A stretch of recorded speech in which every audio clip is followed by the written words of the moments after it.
క్రీస్తునందు చేరవచ్చిన మీ అందరికీ మహాగణుడు మన రక్షకుడు ಪ್ರಿಯ ಪ್ರಭು ಯೇಸು ಕ್ರಿಸ್ತ ನಾಮములో వందనాలు తెలియజేస్తున్నాను. ಕ್ರಿಸ್ತನಲ್ಲಿ ಸೇರಿ ಬಂದಿರತಕ್ಕಂತ ನಿಮ್ಮೆಲ್ಲರೂ ಕೂಡ ನಮ್ಮ ಕರ್ತನಾದ ಯೇಸು ಕ್ರಿಸ್ತ ನಾಮದಲ್ಲಿ ವಂದನೆಯನ್ನು ಸಲ್ಲಿಸುತ್ತೇನೆ. నన్ను ఆహ్వానించినటువంటి స్థానిక సభಯವರಿಗೆ అలాగే బాధ్యత కలిగిన ప్రియులకు అలాగే జాన్ జాకోబ్ గారికి అదే ರೀತಿಯಾಗಿ ಜವಾಬ್ದಾರಿ ಉಳ್ಳವರಾಗಿ ಜಾನ್ ಜಾಕೋಬ್ ಅಯ್ಯನವರಿಗೆ ఇలాగున నన్ను ఈ ప్రాంతంలో పరిచయాన్ని చేస్తూ ఈ ಒಂದು ಪ್ರಾಂತದಲ್ಲಿ ಪರಿಚಯ ಮಾಡುತ್ತಾ నన్ను ప్రోత్సహిస్తున్న దైవజనులకు నన్ను ప్రోత్సాహ ಮಾಡುತ್ತಿರುವಂತಹ ದೈವಜನರಿಗೆ యేసురత్నం అన్న గారికి యేసురత్నం అయ్యనವರಿಗೆ వారి సంఘానికి ಅವರ ಒಂದು ಸಭೆಗೆ కుటుంబಕ್ಕೆ వందనాలు తెలియజేస్తున్నాను. ವಂದನೆಯನ್ನು ಸಲ್ಲಿಸುತ್ತೇನೆ. కొద్ది నిమిషాలు దేవుని వాక్యాన్ని మనం ఆలకిద్దాం. ಸ್ವಲ್ಪ ಸಮಯ ದೇವರ ವಾಕ್ಯವನ್ನು ನಾವು ಧ್ಯಾನ ಮಾಡೋಣ. ఇప్పటికీ నా గురించి ప్రత్యేకంగా చెప్పనవసరం లేదు. దేవుని దాసులు యేసురత్నం గారు వారు తెలియపరిచారు. ನನ್ನ ಕುರಿತಾಗಿ ಹೆಚ್ಚಾಗಿ ಏನು ಹೇಳಲಿಕ್ಕೆ ಅಲ್ಲ, ಆಗಲೇ ಅಯ್ಯನವರು యేసురత్నం ಅಂಕಲ್ ಅವರು ಹೇಳಿದ್ದಾರೆ. ఇప్పటికే సమయం చాలా ఎక్కువగా అయినది కనుక ಈಗಲೇ ಸಮಯ ಬಹಳವಾಗಿದೆ. మనం ఉన్న పాటున దేవుని వాక్యంలోనికి వెళ్దాం. ನಾವು ఇದ್ದಂత ರೀತಿಯಲ್ಲಿ ದೇವರ ವಾಕ್ಯವನ್ನು ನಾವು ಧ್ಯಾನ ಮಾಡೋಣ. ఒక చిన్న రిక్వెస్ట్ ఏమిటి అంటే, ಒಂದು చిಕ್ಕ ಒಂದು ರಿಕ್ವೆಸ್ಟ್ ಏನಂತ, దయచేసి అటు ఇటు తిరగకుండా, దయమాడి ಯಾರು ಕೂಡ ಆ ಬದಿ ಈ ಬದಿ ತಿರುಗಲಾರದೆ మీరున్న స్థలంలో ನೀವಿದ್ದಂತ ಸ್ಥಳದಲ್ಲಿ కొద్ది నిమిషాలు దేవుని వాక్యాన్ని వినాలని ಸ್ವಲ್ಪ ಸಮಯ ದೇವರ ವಾಕ್ಯವನ್ನು ಕೇಳಬೇಕೆಂಬುದಾಗಿ మనవి చేస్తున్నాను. ಪ್ರೀತಿಯಿಂದ ನಿಮ್ಮನ್ನು ನಾನು ಕೇಳಿಕೊಳ್ಳುತ್ತಾ ಇದ್ದೇನೆ. బైబిల్ గ్రంథంలో నుండి ದೇವರ ವಾಕ್ಯದಿಂದ ప్రకటన గ్రంథం ಪ್ರಕಟಣೆ ಬರೆದ ಗ್ರಂಥ 3వ అధ్యాయం 3ನೇ ಅಧ್ಯಾಯ 7-8 వచనాలు చదువుకుందాం. 7 ಮತ್ತು 8ನೇ ವಚನದ ಭಾಗವನ್ನು ಒಂದು ಸಮಯದಲ್ಲಿ ನಾವು ಓದಿಕೊಳ್ಳೋಣ. ప్రకటన గ్రంథం ಪ್ರಕಟಣೆ ಬರೆದ ಗ್ರಂಥ 3వ అధ్యాయం 3ನೇ ಅಧ್ಯಾಯ 7-8 వచనాలు. 7 ಮತ್ತು 8ನೇ ವಚನ. ఫిలదెల్ఫియాలో ఉన్న సంఘపు దూతకు ఇలాగు రాయును, దావీదు తాళపు చెవి కలిగి ఎవడను వేయలేకుండా తీయవాడను, ఎవడను తీయలేకుండా వేయవాడనైన సత్య స్వరూపియగు పరిశుద్ధుడు చెప్పు సంగతులు ఏవనగా, నీ క్రియలను నేను ఎరుగుదును, నీ క్రియలు నేను ఎరుగుదును, నీకున్న శక్తి కొంచెమై ఉండినను నీవు నా వాక్యము గైకొని నా నామము ఎరుగనలేదు. ఇదిగో తలుపు నీ ఎదుట తీసి ఉంచి ఉన్నాను. దాన్ని ఎవడును వేయనేరడు. చాలన్నా. ఇదిగో తలుపు నీ ఎదుట తీసి ఉంచి ఉన్నాను, ಬಾಗಿಲನ್ನು ತೆರೆದಿಟ್ಟಿದ್ದೇನೆ, దానిని ఎవడును వేయనేరడు. ಅದನ್ನು ಯಾರು ಕೂಡ ಮುಚ್ಚಲಿಕ್ಕೆ ಆಗುವುದಿಲ್ಲ. తలుపు నీ ఎదుట తీసి ఉంచి ఉన్నాను, ಬಾಗಿಲನ್ನು ನಿನ್ನ ಮುಂದೆ ನಾನು ತೆರೆದಿಟ್ಟಿದ್ದೇನೆ, దానిని ఎవడును వేయనేరడు. ಅದು ಯಾರು ಕೂಡ ಮುಚ್ಚಲಿಕ್ಕೆ ಸಾಧ್ಯವಿಲ್ಲ. జాన్ హిడెన్ అనే ఒక మ్యూజిషియన్ ఉండేవాడు. ಜಾನ್ ಹಿಡನ್ ಎಂಬುದಾಗಿ ಒಂದು ಸಂಗೀತಗಾರನಿದ್ದನು. అతడు ఫిడెల్ వాయించేవాడు. ಆತನು ಬಾರಿಸುವವನು. ఫిడెల్ వాయించడానికి ಬಾರಿಸಲಿಕ್ಕೆ లండన్ ಪಟ್ಟಣದಲ್ಲಿ ఒక గెస్ట్ రూమ్ లో ఉన్నాడు. ಒಂದು ಗೆಸ್ಟ್ ರೂಮ್ ನಲ್ಲಿ ಆತನಿದ್ದಾನೆ. వెయిటింగ్ రూమ్ లో ఉన్నప్పుడు, ವೇಟಿಂಗ್ ಹಾಲ್ ನಲ್ಲಿ ಇದ್ದಾಗ ఆ ఫిడెల్ వాయించే మ్యూజిషియన్ ను తీసుకుని వెళ్ళడానికి ಆ ಬಾರಿಸುವಂತ ವ್ಯಕ್ತಿಯನ್ನು ತೆಗೆದುಕೊಂಡು ಹೋಗಲಿಕ್ಕೆ ఒక యవనస్తుడు అక్కడికి వచ్చాడు. ಒಬ್ಬ ಯವನಸ್ಥನಲ್ಲೇ ಬಂದಿದ್ದಾನೆ. ఆ యవనస్తుడు రాగానే, ఆ యవనಸ್ಥను ಬಂದ ಕೂಡಲೇ ఫిడెల్ వాయిస్తున్నటువంటి ఆ స్థలములో, ఆ వీణೆಯನ್ನು ಬಾರಿಸುತ್ತುವಂತಹ ಒಂದು ಸಮಯದಲ್ಲಿ ఫిడెల్ వాయించే ర్యాక్ కనిపించింది. ఆ ಒಂದು ರ್ಯಾಕ್ ಅನ್ನು ಕಾಣಿಸಿಕೊಂಡಿದೆ. వెంటనే తక్షణವೇ ఈ యవనస్తుడు ఫిడెల్ వాయిస్తున్న ఆ ర్యాక్ ను ఓపెన్ చేశాడు. ఈ యవనಸ್ಥನು ఫిడెల్ ಬಾರಿಸುವಂತ ರ್ಯಾಕ್ ಅನ್ನು ಆತನು ಓಪನ್ ಮಾಡಿದ್ದಾನೆ. వెంటనే ఓపెన్ చేస్తే అందులో కొన్ని ఉత్తరాలు కనిపించాయి. ಅದನ್ನು ತೆರೆದಾಗ ಅದರಲ್ಲಿ ಕೆಲವೊಂದು ಉತ್ತರಗಳು ಕಾಣಿಸಲ್ಪಟ್ಟಿದೆ. అప్పుడు ఫిడెల్ వాయించడానికి వచ్చిన జాన్ హిడెన్ అనే మ్యూజిషియన్ ని ఇలా అడిగాడు. ಆ ರೀತಿಯಾಗಿ ಆ ವ್ಯಕ್ತಿಯನ್ನು ಕೇಳಿದ್ದಾನೆ, అయ్యా మీ దగ్గర ఫిడెల్ వాయించడానికి వచ్చిన ఆ ఫిడెల్ ర్యాక్ ను నేను ఓపెన్ చేశాను. ఆ ఫిడెల్ ర్యాక్ ಬಾರಿಸಲಿಕ್ಕೆ ಬಂದಂತ ವ್ಯಕ್ತಿಯನ್ನು ಆ ರ್ಯಾಕ್ ಅನ್ನು ನೀವು ತೆರೆದಿದ್ದೀರಿ. అందులో కొన్ని ఉత్తరాలు కనిపించాయి. ಅದರಲ್ಲಿ ಕೆಲವೊಂದು ಉತ್ತರಗಳು ಕಾಣಿಸಿಕೊಂಡಿದೆ. ఆ ఉత్తరాల మీద ఉన్న అడ్రస్ అన్ని సేమ్ ఒకే అడ్రస్ నుంచి వచ్చాయి. ಆ ಉತ್ತರಗಳ ಮೇಲಿರುವಂತ ಅಡ್ರೆಸ್ ಎಲ್ಲವೂ ಕೂಡ ಒಂದೇ ರೀತಿಯಲ್ಲಿದೆ. కానీ ఒక్క ఉత్తరం కూడా ఓపెన్ చేసి చదివినట్లుగా కనిపించలేదు. ಒಂದು ಉತ್ತರವು ಕೂಡ ತೆರೆದು ಅದನ್ನು ಓದಿದ ಹಾಗೆ ಕಾಣಿಸುತ್ತಾ ಇಲ್ಲ. ఎందుకని ఆ ఉత్తరాలను మీరు ఓపెన్ చేసి చదవలేదు? ಯಾಕೆ ಆ ಉತ್ತರಗಳನ್ನು ತೆರೆದು ನೀವು ಅದನ್ನು ಓದಲಿಲ್ಲ? ఒకే అడ్రస్ నుంచి వచ్చిన ఉత్తరాలు ఇంతకు ఎక్కడి నుంచి వచ్చాయి? ಒಂದೇ అడ్రస్ నింద ಬಂದಿರುವಂತ ఇಷ್ಟೊಂದು ఉత్తరಗಳು ಎಲ್ಲಿಂದ ಬಂದಿದೆ? అప్పుడు ఫిడెల్ వాయించడానికి వచ్చిన ఆ జాన్ హిడెన్ అనే ఆయన, ఫిడెల్ ಬಾರಿಸಲಿಕ್ಕೆ ಬಂದಿರುವಂತಹ ವ್ಯಕ್ತಿ ಜಾನ್ ಹಿಡನ್ ಎಂಬಂತ ವ್ಯಕ್ತಿ ఏమని బదులిచ్చాడు అంటే, ಏನೆಂಬುದಾಗಿ ಹೇಳಿದ್ದಾನೆ, అవన్నీ కూడా మా ఇంటి దగ్గర నుంచి నా భార్య నాకు రాసిన ఉత్తరాలు అని చెప్పాడు. ಅವೆಲ್ಲ ಉತ್ತರಗಳು ಕೂಡ ಮನೆಯಿಂದ ನನ್ನ ಹೆಂಡತಿ ಬರೆದಿರುವಂತಹ ಉತ್ತರಗಳು ಎಂಬುದಾಗಿ ಆತನು ಹೇಳಿದ್ದಾನೆ. అవునా అని ఆశ్చర్యంగా చూస్తూ, ಎಂಬುದಾಗಿ ಆಶ್ಚರ್ಯಕರವಾಗಿ ಆತನು ನೋಡಿ, నీ భార్య నీకు రాసిన ఉత్తరాలను నీవెందుకు చదవలేదు అని ನಿನ್ನ అడిగాడు. ಹೆಂಡತಿ ನಿನಗೆ ಬರೆದಿರುವಂತಹ ಉತ್ತರಗಳನ್ನು ಯಾಕೆ ನೀನು ಓದಲಿಲ್ಲ? అప్పుడు జాన్ హిడెన్ అనే మ్యూజిషియన్ ఇలాగ బదులిచ్చాడు, ಆಗ ಜಾನ್ ಹಿಡನ್ ಅವರು ಈ ರೀತಿಯಾಗಿ ಆತನು ಉತ್ತರ ಕೊಟ್ಟಿದ್ದಾನೆ, నేను కూడా నా భార్యకు చాలా ఉత్తరాలు రాశాను, ನಾನು ಕೂಡ ನನ್ನ ಹೆಂಡತಿಗೆ ಬಹಳ ಒಂದು ಉತ್ತರಗಳನ್ನು ಬರೆದಿದ್ದೇನೆ, ఆమె కూడా నా ఉత్తరాలను చదివి ఏమాత్రం రిప్లై ఇవ్వలేదు నాకు ಆಕೆ అన్నాడు. ಕೂಡ ಉತ್ತರಗಳನ್ನು ಓದಿ ಯಾವುದೇ ಒಂದು ಉತ್ತರಗಳನ್ನು ನನಗೆ ಕೊಡಲಿಲ್ಲ. ఈ మాట నేను చెప్పడానికి కారణం ఏమిటి అంటే, ಈ ರೀತಿಯಾಗಿ ಹೇಳಲಿಕ್ಕೆ ಕಾರಣವೇನಂತ ಹೇಳಿದ್ರೆ, దేవుని దగ్గర నుంచి మనకి ఇవ్వబడిన ఉత్తరాలు, ದೇವರಿಂದ ನಮಗೆ ಕೊಡಲ್ಪಟ್ಟಿರುವಂತಹ ಉತ್ತರಗಳು, ప్రకటన గ్రంథంలో మనం చూస్తే 2-3 అధ్యాయాల్లో ಪ್ರಕಟಣೆ ಬರೆದ ಗ್ರಂಥ 2-3 ಅಧ್ಯಾಯದಲ್ಲಿ 7 సంఘాలకు దేవుడు ఉత్తరాలను రాశాడు. 7 ಸಭೆಗಳಿಗೆ ದೇವರು ಉತ್ತರಗಳನ್ನು ಬರೆಯುತ್ತಾ ಇದ್ದಾನೆ. దేవుడు మన కొరకు రాయించిన లేఖనాలను, ఉత్తరాలను మనం చదవకుండా, ದೇವರು ನಮಗೆ ಬರೆಸಿ ಇಟ್ಟಿರುವಂತಹ ಉತ್ತರಗಳನ್ನು, ಲೇಖನಗಳನ್ನು ನಾವು ಓದಲಾರದೆ, నీ ఉత్తరాలు, నీ విన్నపాలు దేవుడు ఎందుకు ఆలకించాలి, స్వీకరించాలి? ನಿನ್ನ ಉತ್ತರಗಳನ್ನು, ನಿನ್ನ ವಿಜ್ಞಾಪನೆಗಳನ್ನು ದೇವರು ಯಾಕೆ ಆತನು ಆಲೈಸಬೇಕು? దేవుడు మనందరి కొరకు రాయించిన బైబిల్ గ్రంథాన్ని చదివితే, ದೇವರ ನಮ್ಮೆಲ್ಲರಿಗೋಸ್ಕರವಾಗಿ ಬರೆದಿಡಲ್ಪಟ್ಟಿರುವಂತ ದೇವರ ವಾಕ್ಯವನ್ನು ನಾವು ಓದಿದರೆ, దేవుడు కూడా మన ఉత్తరాలు, విన్నపాలను ఆయన ఆలకిస్తాడు. ದೇವರು ನಮ್ಮ ವಿಜ್ಞಾಪನೆಗಳನ್ನು ಆತನು ಕೇಳುತ್ತಾನೆ, ನಮ್ಮ ಉತ್ತರಗಳಿಗೆ ಆತನು ಉತ್ತರ ಕೊಡುತ್ತಾನೆ. ప్రకటన గ్రంథం 3వ అధ్యాయం 8వ వచనంలో మనం చదువుబడిన మాటను గమనిస్తే, ಪ್ರಕಟಣೆ ಬರೆದ ಗ್ರಂಥ 3ನೇ ಅಧ್ಯಾಯ 8ನೇ ವಚನದಲ್ಲಿ ನೋಡುವುದಾದರೆ, ఇదిగో తలుపు నీ ఎదుట తీసి ఉంచి ఉన్నాను, ಇಗೋ ನಿನ್ನ ಮುಂದೆ ಬಾಗಲು ತೆರೆಯಲ್ಪಟ್ಟಿದ್ದೇನೆ, దానిని ఎవడును వేనేరడు, ಅದನ್ನು ಯಾರು ಕೂಡ ಮುಚ್ಚಲಾರರು. దేవుడు తలుపు తెరిస్తే ఎవడు మూయగలడు, ದೇವರು ಬಾಗಿಲನ್ನು ತೆರೆದರೆ ಅದನ್ನು ಯಾರು ಮುಚ್ಚುತ್ತಾರೆ? దేవుడు తలుపు వేస్తే ఎవరు తెరవగలరు? ದೇವರು ಬಾಗಿಲನ್ನು ಹಾಕಿದರೆ ಅದನ್ನು ಯಾರು ತೆರೆಯುತ್ತಾರೆ? ఆదికాండం 7వ అధ్యాయం 4వ వచనం 12వ వచనంలో చూస్తే, ಆದಿಕಾಂಡ 4ನೇ ಅಧ್ಯಾಯ 7 ಮತ್ತು 12ನೇ ವಚನದಲ್ಲಿ ನೋಡು, నోవహు దినాలలో దేవుడు ఆకాశపు తలుపులు తెరిచాడు. ನೋಹನ ದಿನಮಾನದಲ್ಲಿ ಆತನು ಆಕಾಶದ ಬಾಗಿಲುಗಳನ್ನು ಆತನು ಬಿಚ್ಚಿದ್ದಾನೆ. ఆకాశపు తలుపులు తెరచి 40 పగళ్ళు 40 రాత్రులు భూమి మీదకి ప్రచండమైన వర్షం కురిపించాడు. 40 ಹಗಲಿರುಳು ಆತನು ಪ್ರಚಂಡಕರವಾಗಿರುವಂತಹ ಮಳೆಯನ್ನು ಸುರಿಸಿದ್ದಾನೆ.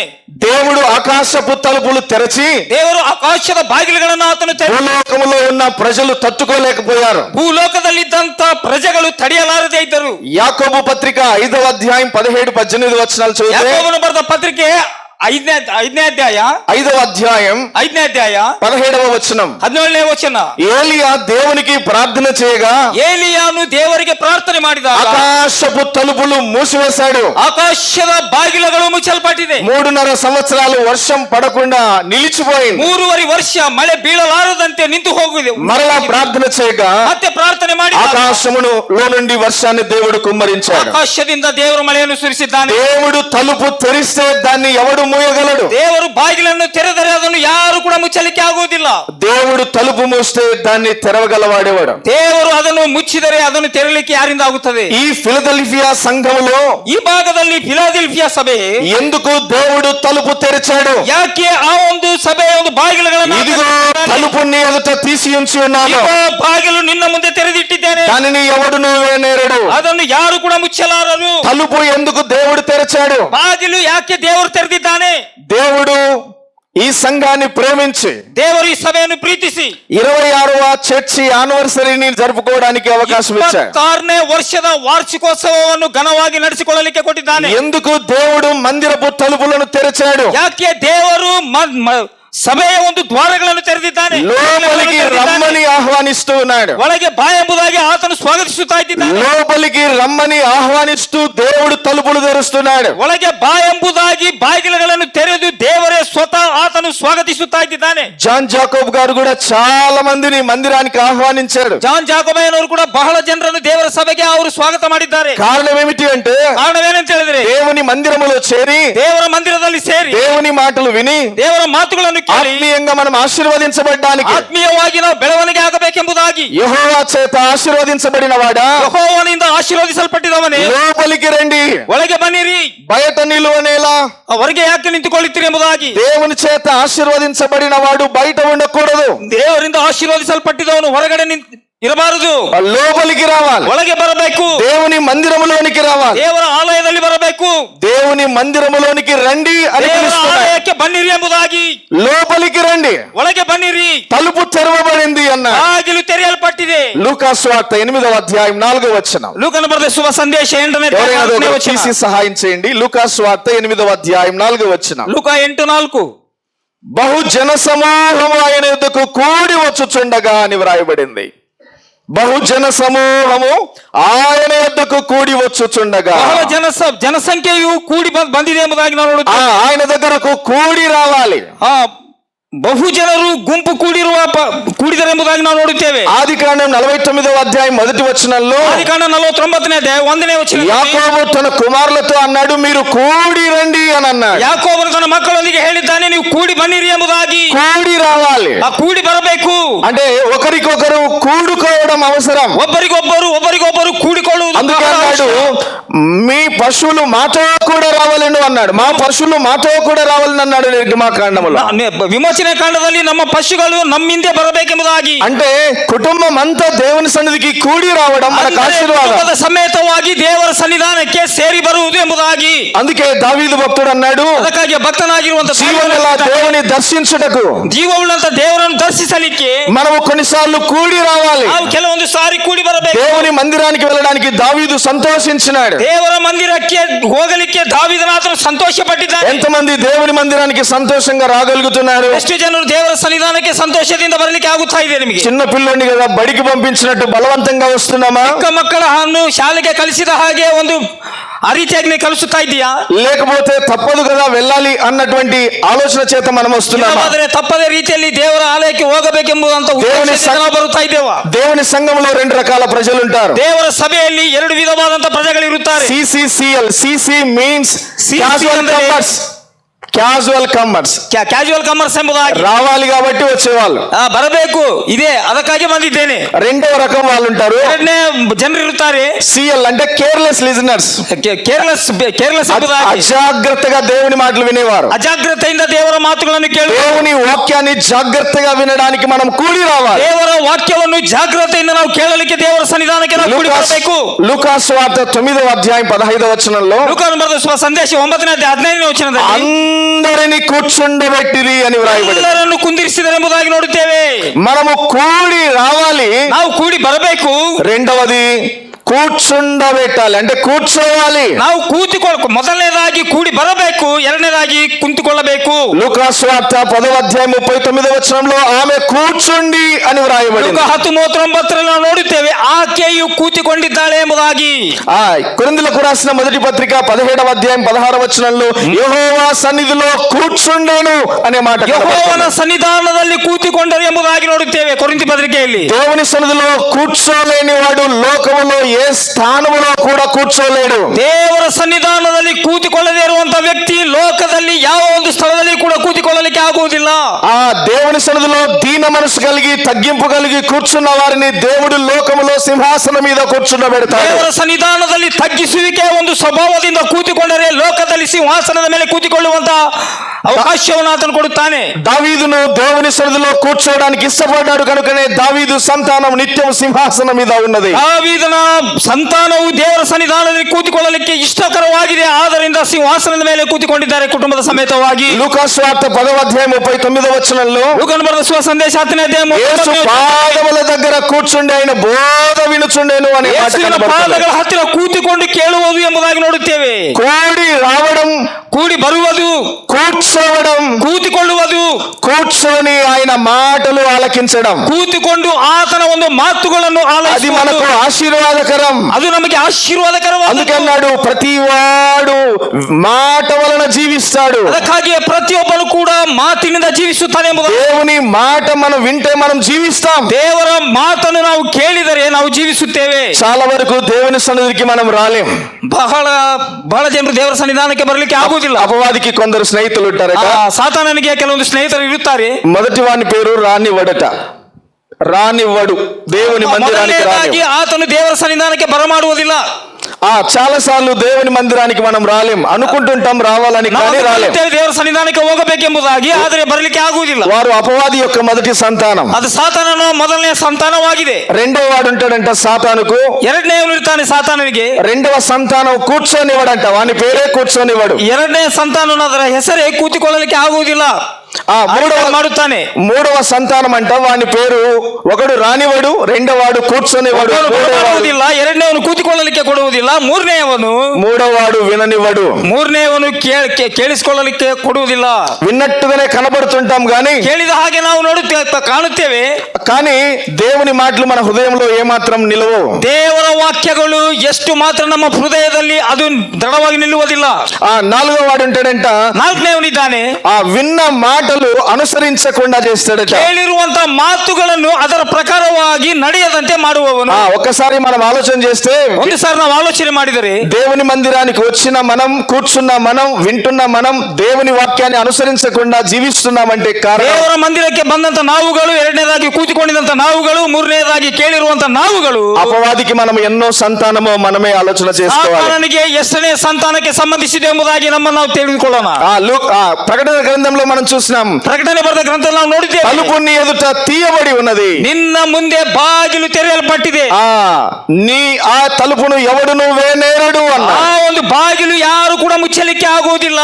తలుపు లోపలికి వస్తే ప్రయోజనం ఉన్నది, ಬಾಗಿಲ ಒಳಭಾಗದಲ್ಲಿ ಬಂದರೆ ಪ್ರಯೋಜನವಿದೆ. అందుకే అన్నాడు, యెహోవా చేత ఆశీర్వదించబడిన వాడా లోపలికి రండి. ಯೆಹೋವನ ಹಸ್ತದಿಂದ ಆಶೀರ್ವದಿಸಲ್ಪಟ್ಟಿದವನೇ ಒಳಗೆ ಬಾ ಎಂಬುದಾಗಿ. లోపలికి రావడం అంటే ఆశీర్వాదం, ಒಳಗೆ ಬರುವುದೆಂಬುದಾಗಿ ನೋಡುವುದಾದರೆ ಅದು బయట శాపం ఉన్నది, ಹೊರಭಾಗದಲ್ಲಿ ಶಾಪವಿದೆ. దేవుని మందిరములో ఆశీర్వాదం ఉన్నది, ದೇವರ ಸನ್ನಿಧಾನದಲ್ಲಿ ಆಶೀರ್ವಾದವಿದೆ. దేవుని మందిరము బయట లోకములో శాపం ఉన్నది. ಆ ದೇವರ ಹೊರಭಾಗದಲ್ಲಿ ಲೋಕದಲ್ಲಿ ಶಾಪವಿದೆ ಪ್ರಿಯರೇ. అందుకే దేవుని వాక్యం మత్తయి సువార్త 25వ అధ్యాయం 34వ వచనంలో, మత్తయి బರೆದ సువార్త 25ನೇ ಅಧ್ಯಾಯ 32ನೇ ವಚನದಲ್ಲಿ, ఆశీర్వదించబడిన వారలారా లోపలికి రండి, ಆಶೀರ್ವದಿಸಲ್ಪಟ್ಟಿದ್ದವರೇ ಒಳಗೆ ಬನ್ನಿರಿ.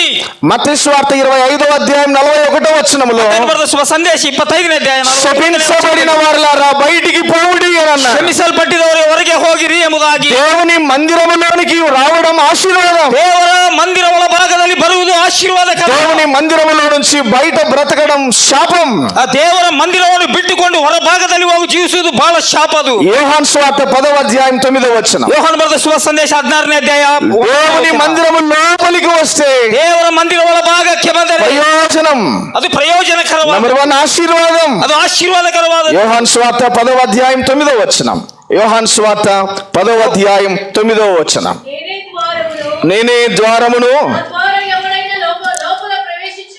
లోపల ప్రవేశించినలా చాలు వాడు రక్షించబడిన వాడై అని అన్నాడు. లోపల ప్రవేశిస్తే రక్షణ, ಒಳಭಾಗದಲ್ಲಿ ಪ್ರವೇಶವಾದಾಗ ರಕ್ಷಣೆ ಇರುತ್ತದೆ. లోపల ప్రవేశించబడిన వాడు రక్షించబడిన వాడు. ಭಾಗದಲ್ಲಿ ಪ್ರವೇಶಿಸಲ್ಪಟ್ಟಿದವನು ಆತನು ರಕ್ಷಣೆ ಹೊಂದಿದವನು. దేవుని మందిరము లోపలికి వస్తే నంబర్ 1 రక్షణ. ದೇವರ ಮಂದಿರ ಒಳಭಾಗದಲ್ಲಿ ಬಂದರೆ ಮೊದಲನೇದಾಗಿ ರಕ್ಷಣೆ ಇದೆ. ఈ తలుపులకు ఒక పేరు పెడుతున్నాను, ద డోర్స్ ఆఫ్ సాల్వేషన్. రక్షణ ಬಾಗಿಲುಗಳಿಗೆ ಒಂದು ಹೆಸರಿಡುತ್ತಾ ಇದ್ದೇನೆ, ರಕ್ಷಣೆಯ ಬಾಗಿಲುಗಳು ಎಂಬುದಾಗಿ. రక్షణ తలుపులు తెరిచాడు దేవుడు. ದೇವರು ರಕ್ಷಣೆಯ ಬಾಗಿಲುಗಳು ಆತನು ತೆರೆದಿದ್ದಾನೆ. ఈ అరణ్యం అనే లోకములో, ಈ ಅರಣ್ಯವೆಂಬಂತ ಲೋಕದಲ್ಲಿ దేవుడు స్వరక్తమిచ్చి సంపాదించిన తన సంఘాన్ని ತನ್ನ ಸ್ವರಕ್ತವನ್ನು ಸಂಪಾದನೆ ಮಾಡಿಕೊಂಡು ಕೊಟ್ಟಿರುವಂತ ఆ సంఘములోనికి మనల్ని ఆహ్వానిస్తూ ఉన్నాడు. ಆ ಸಭೆಯೊಳಗೆ ನಮ್ಮನ್ನು ಆತನು ಸ್ವಾಗತಿಸುತ್ತಾ ಇದ್ದಾನೆ. ఎందుకనంటే ಏಕೆಂತ ಹೇಳಿದ್ರೆ, లోపలికి వస్తే నువ్వు రక్షించబడతావు, ಒಳಭಾಗಕ್ಕೆ ಬಂದರೆ ನೀನು ರಕ್ಷಣೆ ಹೊಂದುತ್ತಿ, యెహోవా చేత ఆశీర్వదించబడిన వాడు, ಯೆಹೋವನ ಹಸ್ತಗಳಿಂದ ಆಶೀರ್ವದಿಸಲ್ಪಟ್ಟಿದ. లోపలికి రా, ಒಳಗೆ ಬಾ.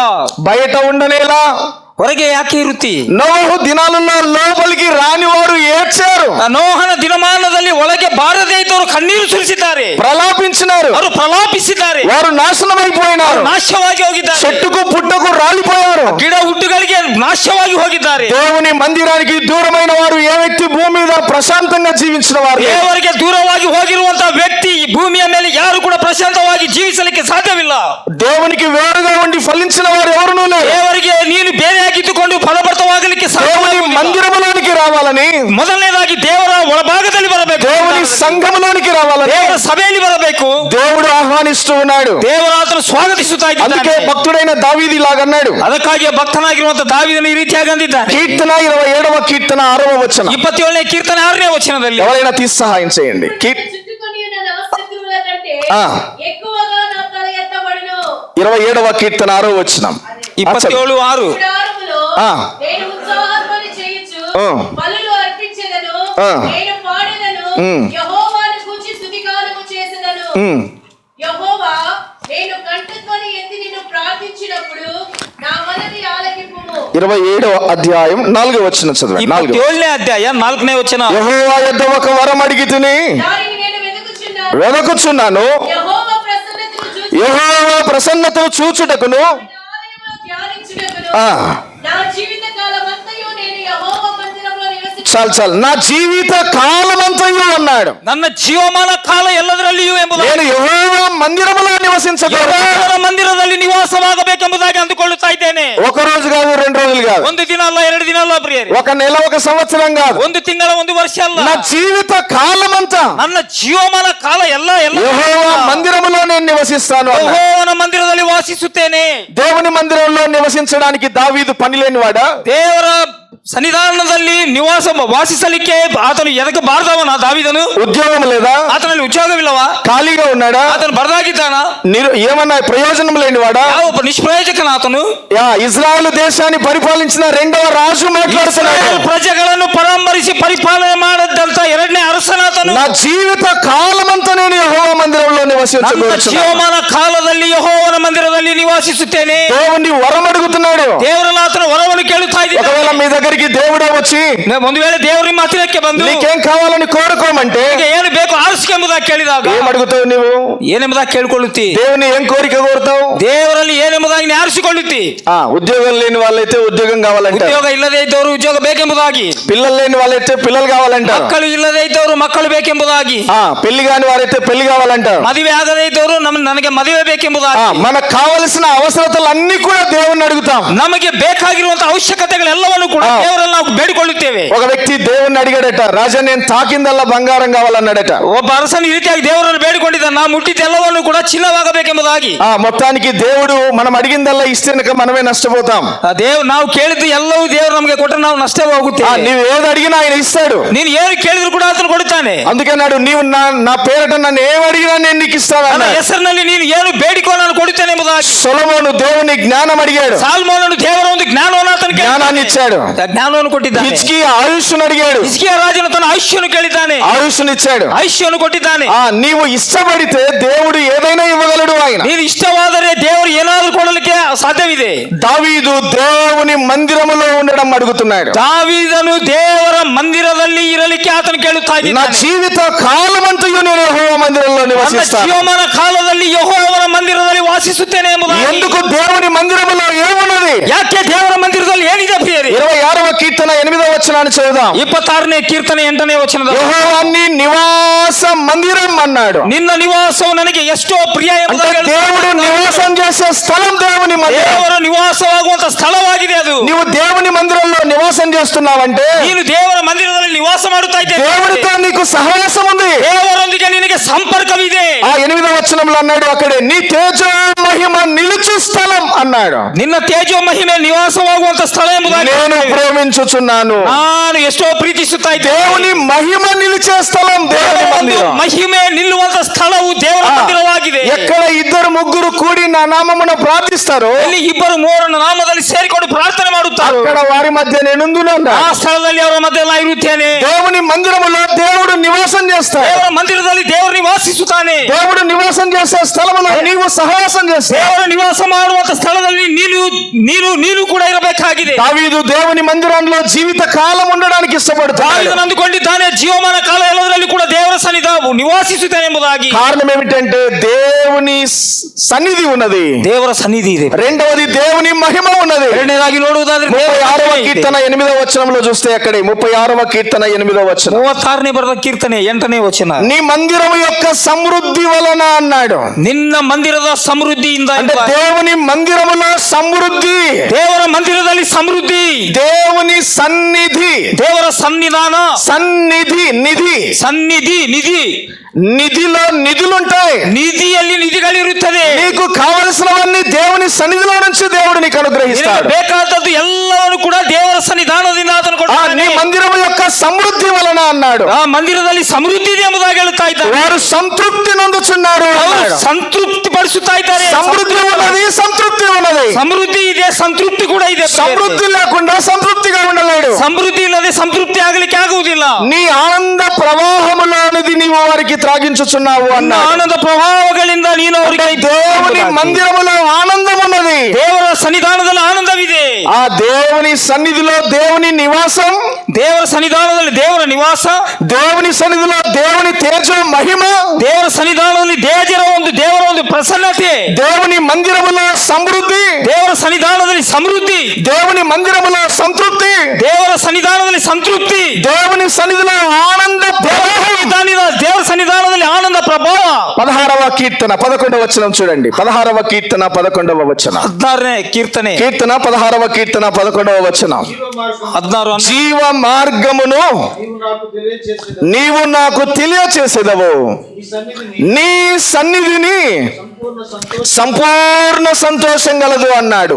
సంపూర్ణ సంతోషం, తినే పూర్ణం కాదు, సంపూర్ణ సంతోషం. ಕನ್ನಡದಲ್ಲಿ ಪರಿಪೂರ್ಣ ಸಂತೋಷವೆಂಬುದಾಗಿ ಬರೆಯಲ್ಪಟ್ಟಿದೆ. దేవుని సన్నిధిలో సంపూర్ణమైన సంతోషం. ದೇವರ ಸನ್ನಿಧಾನದಲ್ಲಿ ಪರಿಪೂರ್ಣವಾಗಿರುವಂತಹ ಸಂತೋಷ. 65వ కీర్తన 4వ వచనం చూడండి. 65:4 కీర్తన 65వ కీర్తన 4వ వచనం. ఈ ఆవరణంలో నివసించిన నీ ఆవరణములలో నివసించున్నట్లు ఏర్పరచుకొని నీవు ఏర్పరచుకొని చేసుకున్నవాడు ధన్యుడు. ఆ, నీ పరిశుద్ధ ఆలయము చేత నీ పరిశుద్ధాలయము చేత నీ మందిరములో నీ నీ మందిరములో నీ మేలు మేలు చేత అన్నాడు. మందిరములో ఏమున్నది? మేలు. నీ మందిరములో నీ మేలు చేత అన్నాడు. ಮಂದಿರದಲ್ಲಿ ಏನಿದೆ ಪ್ರಿಯರೇ? ಒಳ್ಳೆಯದಿದೆ. మందిరములో మేలు ఉన్నది.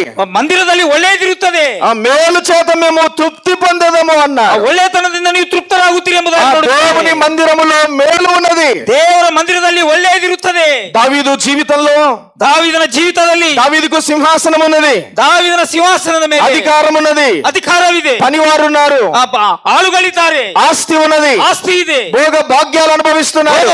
ಭಾಗ್ಯಗಳೆಲ್ಲ ಕೂಡ ಅನುಭವಿಸುತ್ತಾ ఆ ಇದ್ದಾರೆ. ఆస్తి ఉంది కానీ ఆనందం లేదు. ಆಸ್ತಿ ಇದೆ, ಆನಂದವಿಲ್ಲ. దావీదు అందుకే దేవుని సన్నిధిని కోరుకుంటున్నాడు. ದಾವೀದನ ಅದಕ್ಕೆ ದೇವರ ಸನ್ನಿಧಾನವನ್ನು నా ಆರಿಸಿಕೊಳ್ಳುತ್ತಾನೆ. జీవిత కాలమంతా నేను యెహోవా మందిరములో నివసిస్తాను. ಜೀವನ ಕಾಲ ಯೆಹೋವನ ಮಂದಿರದಲ್ಲಿ ನಿವಾಸಿಸುತ್ತಾನೆ. దేవుని మందిరములో ఏమున్నది? ದೇವರ ಮಂದಿರದಲ್ಲಿ ಏನಿದೆ? దేవుని నివాసం, ದೇವರ ನಿವಾಸ, దేవుని తేజో మహిమ నిలిచే స్థలం, ದೇವರ ತೇಜ ಮಹಿಮೆ ನಿಲ್ಲುವಂತ ಒಂದು ಸ್ಥಳ. సమృద్ధి ఉన్నది, ಸಮೃದ್ಧಿ ಇದೆ, సంతృప్తి ఉన్నది, ಸಂತೃಪ್ತಿ ಇದೆ, ఆనందం ఉన్నది, ಆನಂದವಿದೆ, ఆ దేవుని మేలు ఉన్నది. ದೇವರ ಒಳ್ಳೆಯದಿದೆ ಅಲ್ಲಿ. అందుకే దావీదు దేవుని సన్నిధిని కోరుకుంటున్నాడు. ಅದಕ್ಕಾಗಿ ದಾವೀದನು ದೇವರ ಸನ್ನಿಧಾನವನ್ನು ಆತನು ಆರಿಸಿಕೊಳ್ಳುತ್ತಾನೆ. అందుకే దేవుడు కూడా ఆహ్వానిస్తున్నాడు. ಅದಕ್ಕಾಗಿ ದೇವರ ಆತನನ್ನು యెహోవా చేత ಸ್ವಾಗತ ఆశీర్వదించబడిన వాడా, ಯೆಹೋವನ ಕೈಯಿಂದ ಆಶೀರ್ವದಿಸಲ್ಪಟ್ಟಿದವನೇ లోపలికి రండి, ಒಳಗೆ ಬಾ ಎಂಬುದಾಗಿ. బయట నిలవండి. ఎలా? ಹೊರಗೆ ಯಾಕೆ ನಿಂತಿರುತ್ತಿ? దేవుని మందిరములోనికి వస్తే ದೇವರ ಮಂದಿರ ಒಳ ಭಾಗದಲ್ಲಿ ಬಂದರೆ ఆశీర్వాదం ఉన్నది. ಆಶೀರ್ವಾದವಿರುತ್ತದೆ. ఆ దేవుని మందిరము బయట శాపం ఉన్నది. ದೇವರ ಒಳಭಾಗದಲ್ಲಿ ಕ್ಷೇಮವಿದೆ. లోకములో పాపములో శాపములో జీవిస్తున్న ప్రజలకు దేవుడిచ్చే పిలుపు ఏమిటి అంటే, ಲೋಕದಲ್ಲಿ ಶಾಪದಲ್ಲಿ ಪಾಪದಲ್ಲಿ ಇದ್ದಂತ ಪ್ರಜೆಗಳಿಗೆ ದೇವರು ಹೇಳುವುದೇನೆಂದರೆ, రండి, మీరు నా యొద్దకు రండి, ನೀವು ಬನ್ನಿರಿ, ನನ್ನ ಹತ್ತಿರಕ್ಕೆ ಬನ್ನಿರಿ. అపవాదిని వాని దూతలకు సిద్ధపరిచినటువంటి ఆ నరకాగ్ని నుంచి తప్పించబడాలి ಆ అంటే, ಸಾತಾನನೊಂದು ಕುತಂತ್ರಗಳಿಂದ ತಪ್ಪಿಸಬೇಕಾದರೆ మీరు లోపలికి రండి, ನೀವು ಒಳಗೆ ಬನ್ನಿರಿ. బయట నిలువనేలా అన్నాడు. ಹೊರಗೆ ಯಾಕೆ ನಿಂತಿರುತ್ತೀರಿ ఆ ಎಂಬುದಾಗಿ. బయట ఏమున్నది? ಹೊರಗೆ ಏನಿದೆ? యోహాను సువార్త 10వ అధ్యాయం మొదటి ಯೋಹಾನ ಬರೆದ వచనం. ಸುವಾರ್ತೆ యోహాను సువార్త 10వ అధ్యాయం మొదటి వచనం. అన్న కొంచెం వాయిస్ పెంచు. 10:11. యోహాను సువార్త 10వ అధ్యాయం మొదటి వచనం. యోహాను సువార్త 10:11 చదవండి. గొర్రెల దొడ్డిలో ద్వారమున ప్రవేశింపని గొర్రెల దొడ్డిలో ద్వారమున ప్రవేశింపక వేరొక మార్గమున ఎక్కువాడు వేరొక మార్గమున ఎక్కువాడు దొంగయు అన్నాడు. అంటే బయట దొంగ ఉన్నాడు. ಹೊರಭಾಗದಲ್ಲಿ ಕಳ್ಳನಿದ್ದಾನೆ. దొంగ ఏం చేస్తాడు? ಕಳ್ಳನೇನು ಮಾಡುತ್ತಾನೆ? చూడడానికి వస్తాడా? ನೋಡ್ಲಿಕ್ಕೆ ಬರುತ್ತಾನ? పలకరించడానికి వస్తాడా? చూసి వెళ్ళడానికి వస్తాడా? ಆಗಿದೆ ಎಂಬುದಾಗಿ ಆತನು ಎಚ್ಚರಿಕೆ ಮಾಡ್ಲಿಕ್ಕೆ ಬರುತ್ತಾನ? దొంగ దేనికోసం వస్తాడు? ಕಳ್ಳನು ಯಾವುದಕ್ಕೋಸ್ಕರ ಬರುತ್ತಾನೆ? ఆ దొంగ దేనికి వస్తాడంటే 9వ వచనం 10వ వచనం చూడండి. 9-10 వచనాలు.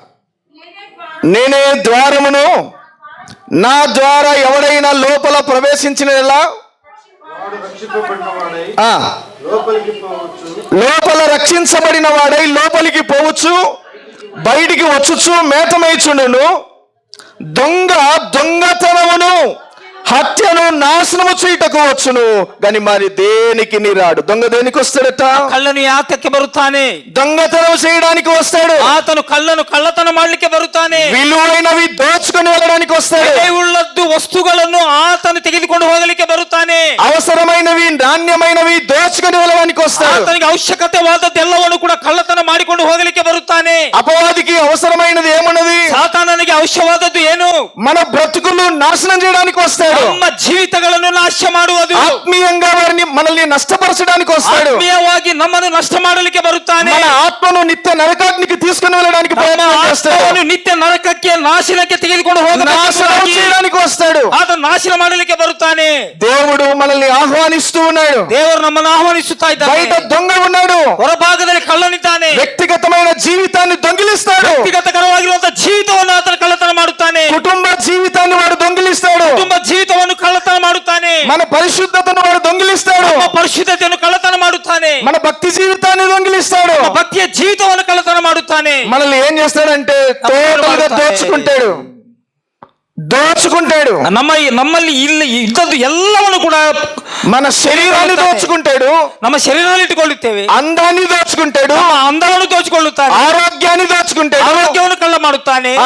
మన జీవితంలో విలువైనది ఏదైతే ఉందో ನಮ್ಮ ಜೀವಿತದಲ್ಲಿ ಏನು ಬೆಲೆಯುಳ್ಳದಿದೆಯೋ ಎಲ್ಲವನ್ನು ಕೂಡ ಕಳ್ಳತನ ಮಾಡಿಕೊಳ್ಳುತ್ತಾನೆ ಕಳ್ಳನು. యోహాను సువార్త 10వ అధ్యాయం 11వ వచనం చూడండి. ಯೋಹಾನ ಬರೆದ ಸುವಾರ್ತೆ 10ನೇ ಅಧ್ಯಾಯ 11ನೇ ವಚನ. నేను గొర్రెలకు మంచి కాపరిని అన్నాడు. లోపలికి వస్తే కాపరి ఉన్నాడు. ನಾನು ಒಳ್ಳೆ ಕುರುಬನು ಎಂಬುದಾಗಿ బయట దొంగ ఉన్నాడు, వాడు దోచుకుంటాడు. ಹೊರಭಾಗದಲ್ಲಿ ಕಳ್ಳನಿದ್ದಾನೆ, ಕಳ್ಳತನ ಮಾಡಿಕೊಳ್ಳುತ್ತಾನೆ. లోపల కాపరి మంచి కాపరి ఉన్నాడు. ಒಳಭಾಗದಲ್ಲಿ ಕುರುಬನಿದ್ದಾನೆ, ಒಳ್ಳೆಯ ಕುರುಬನಿದ್ದಾನೆ. ఆ మంచి కాపరి గొర్రెల కొరకు ప్రాణం పెడతాడు. ಆ ಒಳ್ಳೆಯ ಕುರುಬನು ತನ್ನ ಕುರಿಗಳಿಗೋಸ್ಕರವಾಗಿ ಪ್ರಾಣವನ್ನು ಕೊಟ್ಟುತ್ತಾನೆ. లోపలికి వస్తే ఆశీర్వాదం మాత్రమే కాదు, ಬಂದರೆ ಆಶೀರ್ವಾದವಿರುತ್ತದೆ. లోపల జీవం పొందుకుంటావు. ಒಳಭಾಗದಲ್ಲಿ ಬಂದಾಗ ನೀನು ಜೀವವನ್ನು ಹೊಂದಿಕೊಳ್ಳುತ್ತಿ. లోపలికి వస్తే నువ్వు జీవిస్తావు. ಒಳಭಾಗದಲ್ಲಿ ಬಂದರೆ ನೀನು ಜೀವಿಸುತ್ತಿ. బయటికి వెళితే ಹೊರಭಾಗಕ್ಕೆ ಹೋದರೆ దొంగ ఉన్నాడు, ಕಳ್ಳನಿದ್ದಾನೆ. వాడేం చేస్తాడు? ಆತನ ಏನು ಮಾಡುತ್ತಾನೆ? దోచుకుంటాడు. ಕಳ್ಳತನ వాడేం ಮಾಡಿಕೊಳ್ಳುತ್ತಾನೆ. చేస్తాడు? ಆತನ ಏನು ಮಾಡುತ್ತಾನೆ? హత్య చేస్తాడు. ಆತನ ಹತ್ಯೆ ಮಾಡುತ್ತಾನೆ. బయట వాడేం చేస్తాడు? ಹೊರಭಾಗದಲ್ಲಿ ಏನು ಮಾಡುತ್ತಾನೆ? నాశనం చేస్తాడు. ನಾಶನ ಮಾಡುತ್ತಾನೆ. నువ్వు లోపలికి వస్తే ಒಳಕ್ಕೆ ಬಂದರೆ నీకు భద్రత, ನಿನಗೆ ಒಂದು ಭದ್ರತೆ. లోపలికి వస్తే ಒಳಗೆ ಬಂದರೆ నీకు జీవం, ನಿನಗೆ ಜೀವ. లోపలికి వస్తే ಒಳಗೆ ಬಂದರೆ నీకు ఆశీర్వాదం. ನಿನಗೆ ಆಶೀರ್ವಾದ. దేవుని మందిరానికి నువ్వు దేవుని సంఘానికి దూరం అయిపోతే, ದೇವರ ಮಂದಿರಕ್ಕೆ ದೇವರ ಪ್ರಜೆಗಳ ಸಮೂಹದಿಂದ ನೀನು ದೂರವಾದರೆ దొంగ ఉన్నాడు, ಇಗೋ ಕಳ್ಳನಿದ್ದಾನೆ. వాడు దోచుకొని వెళ్తాడు, ಆತನು ಕಳ್ಳತನ ಮಾಡಿಕೊಂಡು ಹೋಗುತ್ತಾನೆ, హత్య చేస్తాడు, ಹತ್ಯೆ ಮಾಡುತ್ತಾನೆ. నిన్ను ఎంతవరకైనా నాశనం చేస్తాడు. ನೀನು ಎಷ್ಟರವರೆಗೆ ಆದ್ರೂ ಕೂಡ ನಾಶ ಮಾಡುತ್ತಾನೆ. లోపల కాపరి ఉన్నాడు, ಒಳಭಾಗದಲ್ಲಿ ಕುರುಬನಿದ್ದಾನೆ. కాపరి ఏం చేస్తాడు? ಕುರುಬನ ಏನು ಮಾಡುತ್ತಾನೆ? ప్రాణం పెడతాడు. ಆ ಕುರುಬನು ಕುರಿಗಳಿಗೋಸ್ಕರ ಪ್ರಾಣ ಕೊಡುತ್ತಾನೆ. దేవుని వాక్యము చేత గద్దిస్తాడు, ದೇವರ ವಾಕ್ಯದಿಂದ ಆತನು ಸರಿಯಾಗಿ ಮಾಡುತ್ತಾನೆ, హెచ్చరిస్తాడు, ಎಚ್ಚರಿಕೆ ಪಡಿಸುತ್ತಾನೆ, సరి చేస్తాడు. ಸರಿ ಮಾಡುತ್ತಾನೆ. దేవుని వాక్యము ద్వారా మనల్ని ఆదరిస్తాడు. ದೇವರ ವಾಕ್ಯದಿಂದ ನಮ್ಮನ್ನು ಸಂತೈಸುತ್ತಾನೆ. వాక్యం వింటే నీ జీవితం కట్టబడుతుంది. ವಾಕ್ಯವನ್ನು ಕೇಳಿದ್ರೆ ನಿಮ್ಮ ಜೀವಿತವು ಕಟ್ಟಲ್ಪಡುತ್ತದೆ. వాక్యం వింటే నీ కుటుంబం కట్టబడుతుంది. ವಾಕ್ಯವನ್ನು ಕೇಳಿದಾಗ ನಿನ್ನ ಕುಟುಂಬ ಕಟ್ಟಲ್ಪಡುತ್ತದೆ. వాక్యం వినకుండా, ವಾಕ್ಯವನ್ನು ಕೇಳದೆ, వాక్యానికి ప్రాధాన్యత లేకుండా, ವಾಕ್ಯಕ್ಕೆ ಪ್ರಾಧಾನ್ಯತೆ ಇಲ್ಲದೆ దేవుని మందిరాన్ని విడిచి వెళితే, ದೇವರ ಮಂದಿರವನ್ನು ಬಿಟ್ಟು ಹೋದರೆ లోకములో మాటలు ఉన్నాయి, ಲೋಕದಲ್ಲಿ ಮಾತುಗಳು, పాడు చేసే మాటలు, ಹಾಳು ಮಾಡುವಂತ ಮಾತುಗಳು, నాశనం చేసే మాటలు ఉన్నాయి, ನಾಶನ ಮಾಡುವಂತ ಮಾತುಗಳು, కీడు కలిగించే మాటలు ఉన్నాయి. ಕೇಡು ಮಾಡುವಂತ ಮಾತುಗಳಿದೆ. దేవుని వాక్యం ఉన్నది దేవుని సంఘములో. ದೇವರ ವಾಕ್ಯವಿದೆ ದೇವರ ಸನ್ನಿಧಾನದಲ್ಲಿ. నిర్మలమైన వాక్యం అనే పాలు దొరుకుతాయి. ನಿರ್ಮಲಕರವಾಗಿರುವಂತಹ ಹಾಲು ಸಿಗುತ್ತದೆ ದೇವರ ಸನ್ನಿಧಾನದಲ್ಲಿ. పాలు తాగితే బలం మనకు. ಆ ಒಂದು ಹಾಲನ್ನು ಕುಡಿದಾಗ ನಮಗೆ ಬಲ ಉಂಟಾಗುತ್ತದೆ. నిర్మలమైన వాక్యం అనే పాలు, ನಿರ್ಮಲಕರವಾಗಿ ರುಚಿಕರವಾಗಿರುವಂತ ವಾಕ್ಯ ಮತ್ತು ಹಾಲು. బిడ్డలకు పాలు తాగాలంటే ಮಕ್ಕಳಿಗೆ ಹಾಲು ಕುಡಿಯಬೇಕಾದರೆ ఏముండాలి? వారికి ఆకలి కావాలి. ಅವರಿಗೆ ಹಸು ಆಗಬೇಕು. ఆకలి లేకపోతే పాలు తాగలుగుతారా? ಆ ಮಗುವಿಗೆ ಹಸು ಇಲ್ಲದಿದ್ದರೆ ಹಾಲು ಕುಡಿತಾನ? ఆకలి కావాలంటే ఏం కావాలి? వారు ఆరోగ్యంగా ఉండాలి. ಆ ಮಗುವಿಗೆ ಹಸುವಾಗಬೇಕಾದ್ರೆ ಆತನು ಆರೋಗ್ಯವಾಗಿರಬೇಕು. వారు ఆరోగ్యంగా లేకపోతే పాలు తీసుకోలేరు. ಆರೋಗ್ಯಕರವಾಗಿ ಇಲ್ಲದಿದ್ದರೆ ಆತನು ಹಾಲು ಕುಡಿಯಲಿಕ್ಕೆ ಸಾಧ್ಯವಿಲ್ಲ. పాలకు బదులుగా వేరేటివి వారికి గిన ఇచ్చామనుకోండి, ఫీడింగ్ ಆ ಒಂದು ಹಾಲಿಗೆ అయిపోతుంది. ಬದಲಾಗಿ ಬೇರೆ ಏನಾದ್ರೂ ನಾವು ಕೊಟ್ಟರೆ కడుపు ఉబ్బరం అయిపోతే ಹೊಟ್ಟೆ ಉಬ್ಬಿಸುತ್ತದೆ. ఆకలి అవుతుందా? ಹಸುವಾಗುತ್ತದ ಮಗುವಿಗೆ? కాలేదు. ಆಗುದಿಲ್ಲ ಪ್ರಿಯರೇ. అనవసరమైనవి, అనారోగ్యమైనవి దేహంలోనికి వెళ్తే ఆకలి కాదు. ಅನವಶ್ಯಕರವಾದದ್ದು ದೇಹದ ಒಳಭಾಗದಲ್ಲಿ ಹೋದಾಗ ನಮಗೆ ಹಸು ಆಗುವುದಿಲ್ಲ. నేడు మన సంఘాల్లో, మన కుటుంబాల్లో, మన జీవితాల్లో వాక్యమనే, నిర్మలమైన వాక్యమనే పాలు ఆకలి కావాలి. ನಮ್ಮ ಜೀವಮಾನದ ಕಾಲದಲ್ಲಿ ನಿರ್ಮಲಕರವಾಗಿರುವಂತಹ ವಾಕ್ಯ ಮತ್ತು ಹಸು ನಮಗೆ ಆಗಬೇಕು. వాక్యం పట్ల ఆకలి, తపన, తృష్ణ, కోరిక మన జీవితాలకు అవసరం. ವಾಕ್ಯ ಎಂಬುವಂತ ಹಸುವು ತೃಷ್ಣ ಎನ್ನುವುದು ನಮ್ಮ ಜೀವಿತದಲ್ಲಿ ಕಾಣಲ್ಪಡಬೇಕು. దేవుని వాక్యం అంటే నీకు తృష్ణ లేదు అంటే, ದೇವರ ವಾಕ್ಯ ಅಂದ್ರೆ నీకు ತೃಷ್ಣ ಇಲ್ಲದೇ ಇದ್ದರೆ, దేవుని వాక్యం కొరకు నీకు దప్పిక లేదు అంటే, ದೇವರ ವಾಕ್ಯದಿಂದ ಹಸು ಇಲ್ಲದೆ, ದಾಹವಿಲ್ಲದೆ ಇದ್ದರೆ నీవు అనారోగ్యంగా ఉన్నావు. ನೀನು ಅನಾಲೋಚನೆಯಿಂದ ಇದ್ದೀರಿ.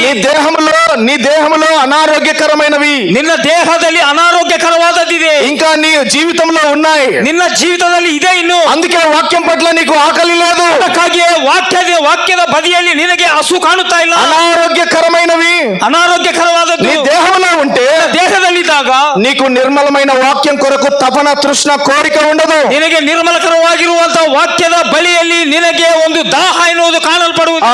పిల్లవాడు పాల కొరకు ఎలాగున్న తృష్ణ లేదు అంటే, ಆ ಮಗುವಿಗೆ ಹಾಲಿನ ಮೇಲೆ ಯಾವ ರೀತಿಯಾಗಿ ತೃಷ್ಣ ಇಲ್ಲದೆ ಇದ್ದರೆ వెంటనే డాక్టర్ దగ్గరికి వెళ్తాం. ತಕ್ಷಣವೇ ವೈದ್ಯನ ಹತ್ತಿರಕ್ಕೆ ಹೋಗುತ್ತೇವೆ. దేవుని వాక్యము, ದೇವರ ವಾಕ್ಯ నీకు తృష్ణ, తపన, కోరిక లేదు అంటే, ನಿನ್ನಲ್ಲಿ ತೃಷ್ಣ ಇಲ್ಲದೆ ಇದ್ದರೆ ఎప్పుడైనా ఆలోచన చేసావా? ಎಂದಿಗಾದ್ರೂ ಆಲೋಚನೆ ಮಾಡಿದ್ಯಾ? మన హృదయములో ನಮ್ಮ ಹೃದಯದಲ್ಲಿ చెత్త, చెదారం, లేకపోతే ಹೊಲಸು, ಎಲ್ಲವೂ అజీర్ణమయ్యే ఆలోచనలు, తలంపులు, ಅಜೀರ್ಣಕರವಾಗಿರುವಂತಹ ಆಲೋಚನೆಗಳು, దేవుని వాక్యానికి చోటివ్వని ఆలోచన, ದೇವರ ವಾಕ್ಯಕ್ಕೆ ಸ್ಥಳವನ್ನು ಕೊಡಲಾರದೆ ಇರುವಂತಹ ಆಲೋಚನೆಗಳು, అవన్నీ మన హృదయాల్లో ఉన్నట్లయితే ಅವೆಲ್ಲವೂ ಕೂಡ ನಮ್ಮ ಹೃದಯದಲ್ಲಿ ಇರುವುದಾದರೆ దేవుని వాక్యం కొరకు తపన ఉండదు. ప్రియ, ದೇವರ ವಾಕ್ಯದ ಮೇಲೆ ತೃಷ್ಣ ಎನ್ನುವುದು ಕಾಣುವುದಿಲ್ಲ. దేవుని వాక్యం కొరకు తృష్ణ ఉండదు. ದೇವರ ವಾಕ್ಯದ ಹತ್ತಿರ ತೃಷ್ಣ ಎನ್ನುವುದು ಕಾಣುವುದಿಲ್ಲ. దేవుని వాక్యం కొరకు దప్పిక, ఆకలి మనకుండదు. ದೇವರ ವಾಕ್ಯದ ಹತ್ತಿರ ಹಸುವು, ದಾಹ ಎನ್ನುವುದು ಕಾಣಲ್ಪಡುವುದಿಲ್ಲ. మనము డస్ట్బిన్ కాకూడదు. ನಾವು ಡಸ್ಟ್ಬಿನ್ ಕಾಣಬಾರದು. అంటే మనము చెత్త, చెదారాన్ని మోయకూడదు. ನಾವು ಹೊಲಸಾಗಿ ನಾವು ಕಾಣಬಾರದು ಪ್ರಿಯರೇ. దేవుని వాక్యాన్ని మోయాలి. ದೇವರ ವಾಕ್ಯವನ್ನು, ನೊಗವನ್ನು ನಾವು దేవుని వాక్యం కొరకు మనం తపన పడాలి. ದೇವರ ವಾಕ್ಯಕ್ಕೋಸ್ಕರವಾಗಿ ನಾವು ದಾಹಗೊಳ್ಳಬೇಕು. దేవుని వాక్యమైన మందసాన్ని మోయాలి. ದೇವರ ವಾಕ್ಯ ಎನ್ನುವಂತ ನೊಗವನ್ನು ನಾವು ಒತ್ತಿಕೊಳ್ಳಬೇಕು. దేవుని వాక్యం కొరకు రోషం కలిగి బ్రతకాలి. ದೇವರ ವಾಕ್ಯಕ್ಕೋಸ್ಕರವಾಗಿ ರೋಷವುಳ್ಳವರಾಗಿ ನಾವು ಜೀವಿಸಬೇಕು. దేవుని వాక్యాన్ని మోయవలసిన ఈ యాజకులు, ದೇವರ ವಾಕ್ಯವನ್ನು ಹೊತ್ತುಕೊಳ್ಳಬೇಕಾಗಿರುವಂತ ಯಾಜಕರು లోకములో లోక సమాచారాన్ని మోస్తూ ಆತನ ಸಮಾಚಾರವನ್ನು ಹೊತ್ತುಕೊಂಡು ಹೋಗುತ್ತಾ ಇದ್ದಾರೆ. దేవుని మందసాన్ని మోయకపోతే ದೇವರ ಮಂಜುಷವನ್ನು ಹೊತ್ತಲಾರದೆ మనకు శాపం, ನಮಗೆ ಶಾಪವಿದೆ ಪ್ರಿಯರೇ. అనారోగ్యం, ಅನಾರೋಗ್ಯವಿರುತ್ತದೆ. మనకు ఆశీర్వాదం దొరకదు. ಆಶೀರ್ವಾದ ಸಿಗುವುದಿಲ್ಲ. మనము నశిస్తాం. ನಾವು ನಾಶನಕ್ಕೆ ಹೋಗುತ್ತೇವೆ. యాజకులు దేవుని మందసాన్ని మోస్తూ ఉంటే, ಯಾಜಕರು ಮಂಜುಷವನ್ನು ಹೊತ್ತುಕೊಂಡು ಹೋಗುತ್ತಿರುವಾಗ, యోర్దాను నది ఎదురుగా నిలబడినప్పుడు, ಯೋರ್ದಾನ್ ನದಿಗೆ ಅದಾಗಿ ನಿಂತಿದ್ದಾಗ, యాజకుల పాదములు తాకగానే ಯಾಜಕರ ಪಾದಗಳನ್ನು ಮುಟ್ಟಿದಾಗ, యోర్దాను నది ఏకరాశిగా పాయలైపోయి, ಯೋರ್ದಾನ್ ನದಿ ಎರಡು ವಿಭಾಗಗಳಾಗಿದೆ ಪ್ರಿಯರೇ. దేవుని వాక్యమనే మందసం నువ్వు మోస్తే, ದೇವರ ವಾಕ್ಯ ಮಾತ್ರ ಮಂಜುಷವನ್ನು ನೀನು ಹೊತ್ತುಕೊಂಡಿದಾಗ, దేవుని వాక్యానికి నువ్వు విలువిస్తే, ದೇವರ ವಾಕ್ಯಕ್ಕೆ ನೀನು ಬೆಲೆ ಕೊಟ್ಟಿದಾಗ, దేవుని వాక్యాన్ని నువ్వు గౌరవిస్తే, ದೇವರ ವಾಕ್ಯಕ್ಕೆ ನೀನು ಬಲ ಕೊಟ್ಟಿದಾಗ, నీ పాదములు, నీ జీవితం శక్తివంతంగా మారుతాయి. ಪಾದಗಳು ನಿನ್ನ ಜೀವಿತವು ಶಕ್ತಿಯುಳ್ಳಂತದ್ದಾಗುತ್ತದೆ. దేవుని వాక్యానికి విలువివ్వని ఏ వ్యక్తి జీవితం, ದೇವರ ವಾಕ್ಯಕ್ಕೆ ಯಾರು ಬೆಲೆ ಕೊಡುವುದಿಲ್ಲೋ ಆ ವ್ಯಕ್ತಿ ಜೀವಿಸಲಿಕ್ಕೆ ಸಾಧ್ಯವಿಲ್ಲ. ఆ వ్యక్తికి ఆశీర్వాదంగా ఉండదు. ಆ ವ್ಯಕ್ತಿಗೆ ಆಶೀರ್ವಾದವಿರುವುದಿಲ್ಲ. ఇతరులకు ఆశీర్వాదకరంగా ఉండలేడు. ಇತರರಿಗೆ ಆಶೀರ್ವಾದಕರವಾಗಿರಲಿಕ್ಕೆ ಸಾಧ್ಯವಿಲ್ಲ. ప్రియమైన దేవుని ప్రజలారా, ಪ್ರಿಯವಾಗಿರುವಂತಹ ದೇವರ ಮಕ್ಕಳು, దేవుని వాక్యాన్ని మనం కలిగి జీవిద్దాం. ದೇವರ ವಾಕ್ಯವನ್ನು ಅರ್ಥಿರುವವರಾಗಿ ನಾವು అందుకే ಜೀವಿಸೋಣ. దేవుని వాక్యాన్ని మనము వినాలి. ದೇವರ ವಾಕ್ಯವನ್ನು ನಾವು ಕೇಳಬೇಕು. దేవుని సన్నిధిలోనికి వస్తే ದೇವರ ಸನ್ನಿಧಾನಕ್ಕೆ ಬಂದರೆ దేవుని వాక్యము ద్వారా గద్దింపు దొరుకుతుంది. ದೇವರ ವಾಕ್ಯದಿಂದ ಒಂದು ಸರಿಯಾಗಿರುವಂತಹ ಮಾರ್ಗ ನಮಗೆ ಸಿಗುತ್ತದೆ. హెచ్చరిక దొరుకుతుంది. ಎಚ್ಚರಿಕೆ ನಮಗೆ ಸಿಗುತ್ತದೆ. సరి చేయబడతాం. ನಮ್ಮ ಜೀವಿತವನ್ನು ಸರಿ ಮಾಡಿಕೊಳ್ಳಲಿಕ್ಕೆ ಆಗಿರುತ್ತದೆ. వాక్యమే దేవుడిగా ఉన్నాడు. ವಾಕ್ಯವೇ ದೇವರಾಗಿದ್ದಾನೆ. ఆ వాక్యమే కృపా సత్య సంపూర్ణుడిగా మన మధ్యలో ಆ ఉన్నాడు. ಒಂದು ವಾಕ್ಯ ಕೃಪಾ ಸತ್ಯ ಸಂಪೂರ್ಣನಾಗಿ ನಮ್ಮ ಮಧ್ಯದಲ್ಲಿ ವಾಸಿಸುತ್ತಾ ಇದ್ದಾನೆ. వాక్యమునకు విలువివ్వని నీవు, ವಾಕ್ಯಕ್ಕೆ ಬೆಲೆ ಕೊಡದೆ ಕೊಡದೇ ಇರುವಂತ ನೀನು నువ్వు ఎంత పెద్దవైనా సరే, ಎಷ್ಟು ದೊಡ್ಡವನಾದರೂ ಸರಿ, ఎంత గొప్ప వ్యక్తివైనా సరే, ಎಷ್ಟು ದೊಡ್ಡ ವ್ಯಕ್ತಿಯಾದರೂ ಸರಿ, దేవునికి నువ్వు అనవసరం. ದೇವರಿಗೆ ನೀನು ಅನವಶ್ಯವಾಗಿ. దేవుని వాక్యాన్ని గౌరవించని ఏ వ్యక్తి ದೇವರ ವಾಕ್ಯಕ್ಕೆ ಗೌರವ ಕೊಡದೇ ಇರುವಂತ ಯಾವ ವ್ಯಕ್ತಿ ಆದರೂ ಸರಿ, భూమి మీద గౌరవం దొరకదు. ಭೂಮಿಯ ಮೇಲೆ ಗೌರವ ಏನು ಸಿಗುವುದಿಲ್ಲ. ఆ వ్యక్తి దేవుడు కూడా అంగీకరించాడు. ಆ ವ್ಯಕ್ತಿಯನ್ನು ದೇವರ ಅಂಗೀಕಾರ ಮಾಡುವುದಿಲ್ಲ. దేవుని వాక్యాన్ని తన నామము కంటే ఎక్కువగా దేవుడు హెచ్చించిన ದೇವರು ತನ್ನ ನಾಮಕ್ಕಿಂತ ಹೆಚ್ಚಾಗಿ ಉನ್ನತವಾಗಿರುವಂತ ನಾಮವನ್ನು ಆತನು ಹೆಚ್ಚಿಸಿದ್ದಾನೆ. ఆ వాక్యమైన దేవుడు మనతోనే ಆ మాట్లాడుతాడు. ವಾಕ್ಯವಾಗಿರುವಂತ ದೇವರು ನಮ್ಮೊಂದಿಗೆ ಮಾತನಾಡುತ್ತಾ ಇದ್ದಾನೆ. వాక్యం అనే అద్దం దగ్గర నిలబడినప్పుడు, వాక్యం అనే అద్దము దగ్గర నిలబడిన ವಾಕ್ಯ ಎಂಬುವಂತ ಕನ್ನಡಿಯ ಹತ್ತಿರ ನಾವು ನಿಂತಿದಾಗ, ఎవరు నిలబడితే వారే కనిపిస్తారు. ಯಾರು ನಿಂತುಕೊಂಡಿದಾಗ ಕನ್ನಡಿಯ ಹತ್ತಿರ ಅವರೇ ಕಾಣಿಸುತ್ತಾರೆ. అద్దం దగ్గర నిలబడిన ప్రతిసారి సరి చేసుకుంటాం. ಕನ್ನಡಿ ಹತ್ತಿರ ನಿಂತುಕೊಂಡಿದಾಗ ಪ್ರತಿ ಸಾರಿ ನಮ್ಮ ಮುಖವನ್ನು ಸರಿ ಮಾಡಿಕೊಳ್ಳುತ್ತೇವೆ ನಾವು. అలాగే దేవుని వాక్యం అనే అద్దం దగ్గర నిలబడిన ప్రతిసారి దేవుడు మనతోనే ಅದೇ మాట్లాడుతాడు. ರೀತಿಯಾಗಿ ವಾಕ್ಯ ಎಂಬುವಂತ ಕನ್ನಡಿಯ ಹತ್ತಿರ ನಿಂತಿದಾಗ ದೇವರು ನಮ್ಮೊಂದಿಗೆ ಮುಖಾಮುಖವಾಗಿ ಮಾತನಾಡುತ್ತಾನೆ. ఆ దేవుడు మనతో మాట్లాడుతున్నప్పుడు సరి చేసుకోవాలి. ದೇವರು ನಮ್ಮೊಂದಿಗೆ ಮಾತನಾಡುತ್ತಿರುವಾಗ ನಮ್ಮ ಜೀವಿತವನ್ನು ಸರಿ ಮಾಡಿಕೊಳ್ಳಬೇಕು. ఆ దేవుడు మనతోనే మాట్లాడుతూ ఉండగా ದೇವರು ನಮ್ಮೊಂದಿಗೆ ಮಾತನಾಡುತ್ತಿರುವಾಗ మన జీవితాలను సరి చేసుకుందాం. ನಮ್ಮ ಜೀವಿತವನ್ನು ನಾವು ಸರಿ ಮಾಡಿಕೊಳ್ಳೋಣ. బయట దొంగ ఉన్నాడు, ಹೊರಭಾಗದಲ್ಲಿ ಕಳ್ಳನಿದ್ದಾನೆ. రెండవది ಎರಡನೇದಾಗಿ దొంగ మాత్రమే కాదు. కళ్ళ మాత్రమే 12వ వచనం చూడండి. 12వ వచనం, యోహాను సువార్త 10వ అధ్యాయం 12వ వచనం. జీతగాడు గొర్రెల కాపరి కాడు జీతగాడు గొర్రెల కాపరి కాడు కనుక ఆ, గొర్రెలు తనవి కానందున గొర్రెలు తనవి కానందున తోడేలు వచ్చుట చూచి తోడేలు వచ్చుట చూచి గొర్రెలను విడిచిపెట్టి పారిపోడు. ఆ జీతగాడు గొర్రెల కాపరి కాడు. గొర్రెల కాపరి కాడు. జీతగాడు ఎవరు కాదు, గొర్రెల కాపరి కాదట. జీతగాడు దేనికి వస్తాడు? ಆಳು ಎನ್ನುವನು ಯಾವುದಕ್ಕೆ ಬರುತ್ತಾನೆ? జీతగాడు జీతం కోసం వస్తాడు, ಸಂಬಳಕ್ಕೆ ಬರುತ್ತಾನೆ ಆಳು. ఆ గొర్రెల కొరకు ఎవరు వస్తున్నారు? ಕುರಿಗಳಿಗೋಸ್ಕರವಾಗಿ ಯಾರು ಬರ್ತಾ ಇದ್ದಾರೆ? తోడేలు వస్తా ఉంది. ತೋಲೆಗಳು ಬರುತ್ತಾ ಇದೆ. గొర్రెల కొరకు తోడేలు ఎదురు చూస్తా ఉంది. ಕುರಿಗಳಿಗೋಸ್ಕರವಾಗಿ ತೋಳುಗಳು ಎದುರು ನೋಡುತ್ತಾ ಇದೆ. జీతగాడు జీతం కోసం ఎదురు చూస్తున్నాడు. ಆ ಒಂದು ಆಳು ಸಂಬಳಕ್ಕೋಸ್ಕರವಾಗಿ ಎದುರು ನೋಡುತ್ತಾ ఆ ಇದ್ದಾನೆ. జీతగాడు గొర్రెల కాపరి కాడు. ಆ ಸಂಬಳ ತೆಗೆದುಕೊಳ್ಳುವವನು ಕುರಿಗಳಿಗೆ ಆತನು ಕುರುಬನಲ್ಲ. ఆ జీతగాడు నెలసరికి జీతం కోసం ఎదురు చూస్తాడు. ಸಂಬಳ ತೆಗೆದುಕೊಳ್ಳುವವನು ಆ ಒಂದು ತಿಂಗಳು ಬರುತ್ತದೆ ಎಂಬುದಾಗಿ ಎದುರು ನೋಡುತ್ತಾ ಇರುತ್ತಾನೆ ಸಂಬಳಕ್ಕೋಸ್ಕರವಾಗಿ. ఈ రోజు జీతం కోసము పని చేసేవారు ఉన్నారు. ಈ ದಿನಮಾನಗಳಲ್ಲಿ ಆ ಸಂಬಳಕ್ಕೋಸ್ಕರವಾಗಿ ಕೆಲಸ ಮಾಡುವವರಿದ್ದಾರೆ. ఆ కాపరి గొర్రెల కోసం పనిచేసేవాడుగా ಆ ఉన్నాడు. ಒಂದು ಕುರುಬನು ಕುರಿಗಳಿಗೋಸ್ಕರವಾಗಿ ಕೆಲಸ తోడేలు గొర్రెల కోసం ఎదురు చూస్తా ఉంది. ತೋಳುಗಳು కురిಗಳಿಗೋಸ್ಕರವಾಗಿ ఎదురు ನೋಡುತ್ತಾ ఆ ಇದೆ. తోడేలు ఏం చేస్తుంది? ಆ ತೋಳ ಏನು ಮಾಡುತ್ತದೆ? గొర్రెల మీదనే దృష్టి పెట్టి ಕುರಿಗಳ ಮೇಲೆ ದೃಷ್ಟಿ ಇಡುತ್ತದೆ. ఆ తోడేళ్లు ఎవరిని మిరింగుదునా అని నీరు లేని కుటుంబాల దగ్గరికి వస్తా ఉంది. ತೋಳು ಯಾರನ್ನು ನುಂಗಲಿ ಎಂಬುದಾಗಿ ನೋಡುತ್ತಾ ಇದೆ. దేవుని వాక్యం అనే నీరు లేకపోతే ದೇವರ ವಾಕ್ಯ ಮತ್ತು ನೀರು ಇಲ್ಲದೆ ಇದ್ದರೆ వ్యక్తిగతమైన జీవితాలను చూస్తూ ఉన్నాడు. ವ್ಯಕ್ತಿಗತಕರವಾಗಿರುವಂತಹ ಜೀವಿತಗಳನ್ನು ನೋಡುತ್ತೇವೆ. కుటుంబ జీవితాలను చూస్తున్నాడు. ಕುಟುಂಬ ಜೀವಿತವನ್ನು ನೋಡುತ್ತಾ ಇದ್ದಾನೆ. ఆ వ్యక్తిని కుటుంబాలను వాడు దహించడానికి, వాడు చంపివేయడానికి ఎదురు చూస్తా ಆ ఉన్నాడు. ಕುಟುಂಬವನ್ನು ಸಾಯಿಸಲಿಕ್ಕೆ ಎದುರು ನೋಡುತ್ತಾ ಇದ್ದಾನೆ. తోడేలు కనికరము చూపదు. ತೋಳು ಎನ್ನುವುದು ಕನಿಕರ ತೋರಿಸುವುದಿಲ್ಲ. తోడేలకు ప్రేమ ఉండదు. ತೋಳು ಎನ್ನುವುದು ಕನಿಕರ ಇರುವುದಿಲ್ಲ.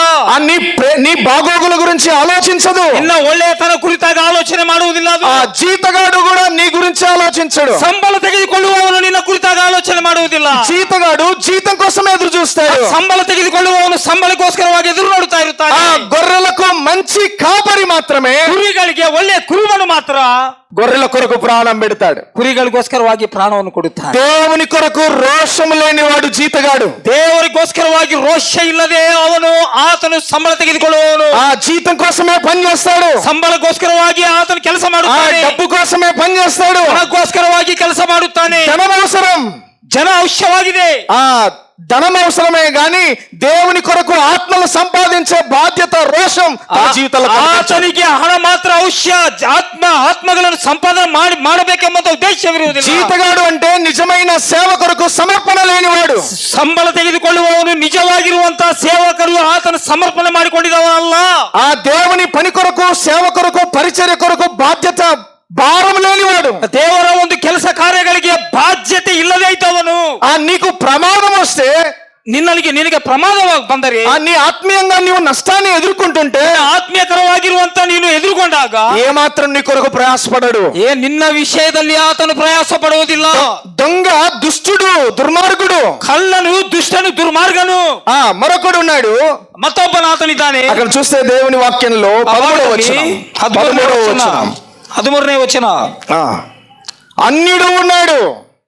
మరొక వ్యక్తిని మనం చూస్తే దొంగ మాత్రమే కాదు, జీతగాడు మాత్రమే కాదు, అన్యుడు ఉన్నాడు. ಅನ್ಯನು ಈ ಭಾಗದಲ್ಲಿ ನೋಡುತ್ತೇವೆ. అన్యుడు అంటే ಅನ್ಯನೆಂದರೆ దుర్బోధకుడు. ದುರ್ಬೋಧಕನು. దుర్బోధకుడు ఏం చేస్తాడంటే, ದುರ್ಬೋಧಕನು ಏನು ಮಾಡುತ್ತಾನೆ? మనము బాధల్లో ఉండగా వాడు పారిపోతాడు. ನಾವು ಬಾಧೆಗಳಲ್ಲಿದ್ದಾಗ ಆತನು ಓಡಿ ಹೋಗುತ್ತಾನೆ. జీతగాడికి సమర్పణ ఉండదు. ಆ ಸಂಬಳ ತೆಗೆದುಕೊಳ್ಳುವವನಿಗೆ ಒಂದು ಸಮರ್ಪಣೆ ಇರುವುದಿಲ್ಲ. దొంగ దోచుకొని నాశనం చేయడానికి వస్తాడు. ಅವನು ಎಲ್ಲವನ್ನು ದೋಚಿಕೊಂಡು ನಾಶ ಮಾಡಲಿಕ್ಕೆ ಬರುತ್ತಾನೆ.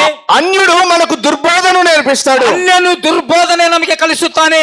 దేవుని చేత ఎన్నుకొనబడిన వాడు, ದೇವರಿಂದ ಆರಿಸಲ್ಪಟ್ಟವನು, రోషం కలిగిన వాడు, ರೋಷವುಳ್ಳವನು, దేవుడు కోరుకున్నవాడు ఉండగా, ದೇವರು ಆರಿಸಿಕೊಂಡಿದ್ದವನಿದ್ದರೆ, దేవుని మందిరములో, దేవుని సంఘములో, ದೇವರ ಮಂದಿರದಲ್ಲಿ, ದೇವರ ಸಭೆಯಲ್ಲಿ నిర్మలమైన వాక్యాన్ని మనం నేర్చుకోవాలి. ನಿರ್ಮಲಕರವಾಗಿರುವಂತಹ ವಾಕ್ಯವನ್ನು ಕಲಿಯಬೇಕು. మన జీవితాలకు అవసరం ನಮ್ಮ వాక్యం. ಜೀವಿತಕ್ಕೆ ಅವಶ್ಯವಾದದ್ದು దేవుని వాక్యానికి మనం వేరుగా జీవిస్తే ದೇವರ ವಾಕ್ಯಕ್ಕೆ ನಾವು ಬೇರೆಯಾಗಿ ಜೀವಿಸಿದರೆ మనము నష్టపోతాం. ನಾವು ನಷ್ಟ ಹೋಗುತ್ತೇವೆ. వాక్యమే దేవుడిగా ఉన్నాడు. ವಾಕ್ಯವೇ ದೇವರಾಗಿದೆ. ಪ್ರಿಯ, అందుకే యోహాను సువార్త 13వ అధ్యాయం 11వ వచనంలో మనం చూస్తే, 11ನೇ ವಚನವನ್ನು ನೋಡುವುದಾದರೆ, యోహాను సువార్త 13వ అధ్యాయం 11వ వచనం, ಯೋಹಾನ ಬರೆದ ಶುಭ ಸಂದೇಶ 13ನೇ ಅಧ್ಯಾಯ 11ನೇ ವಚನ. నన్ను అప్పగించిన వారిని ఎరిగెను ఆ, కనుక ఆ.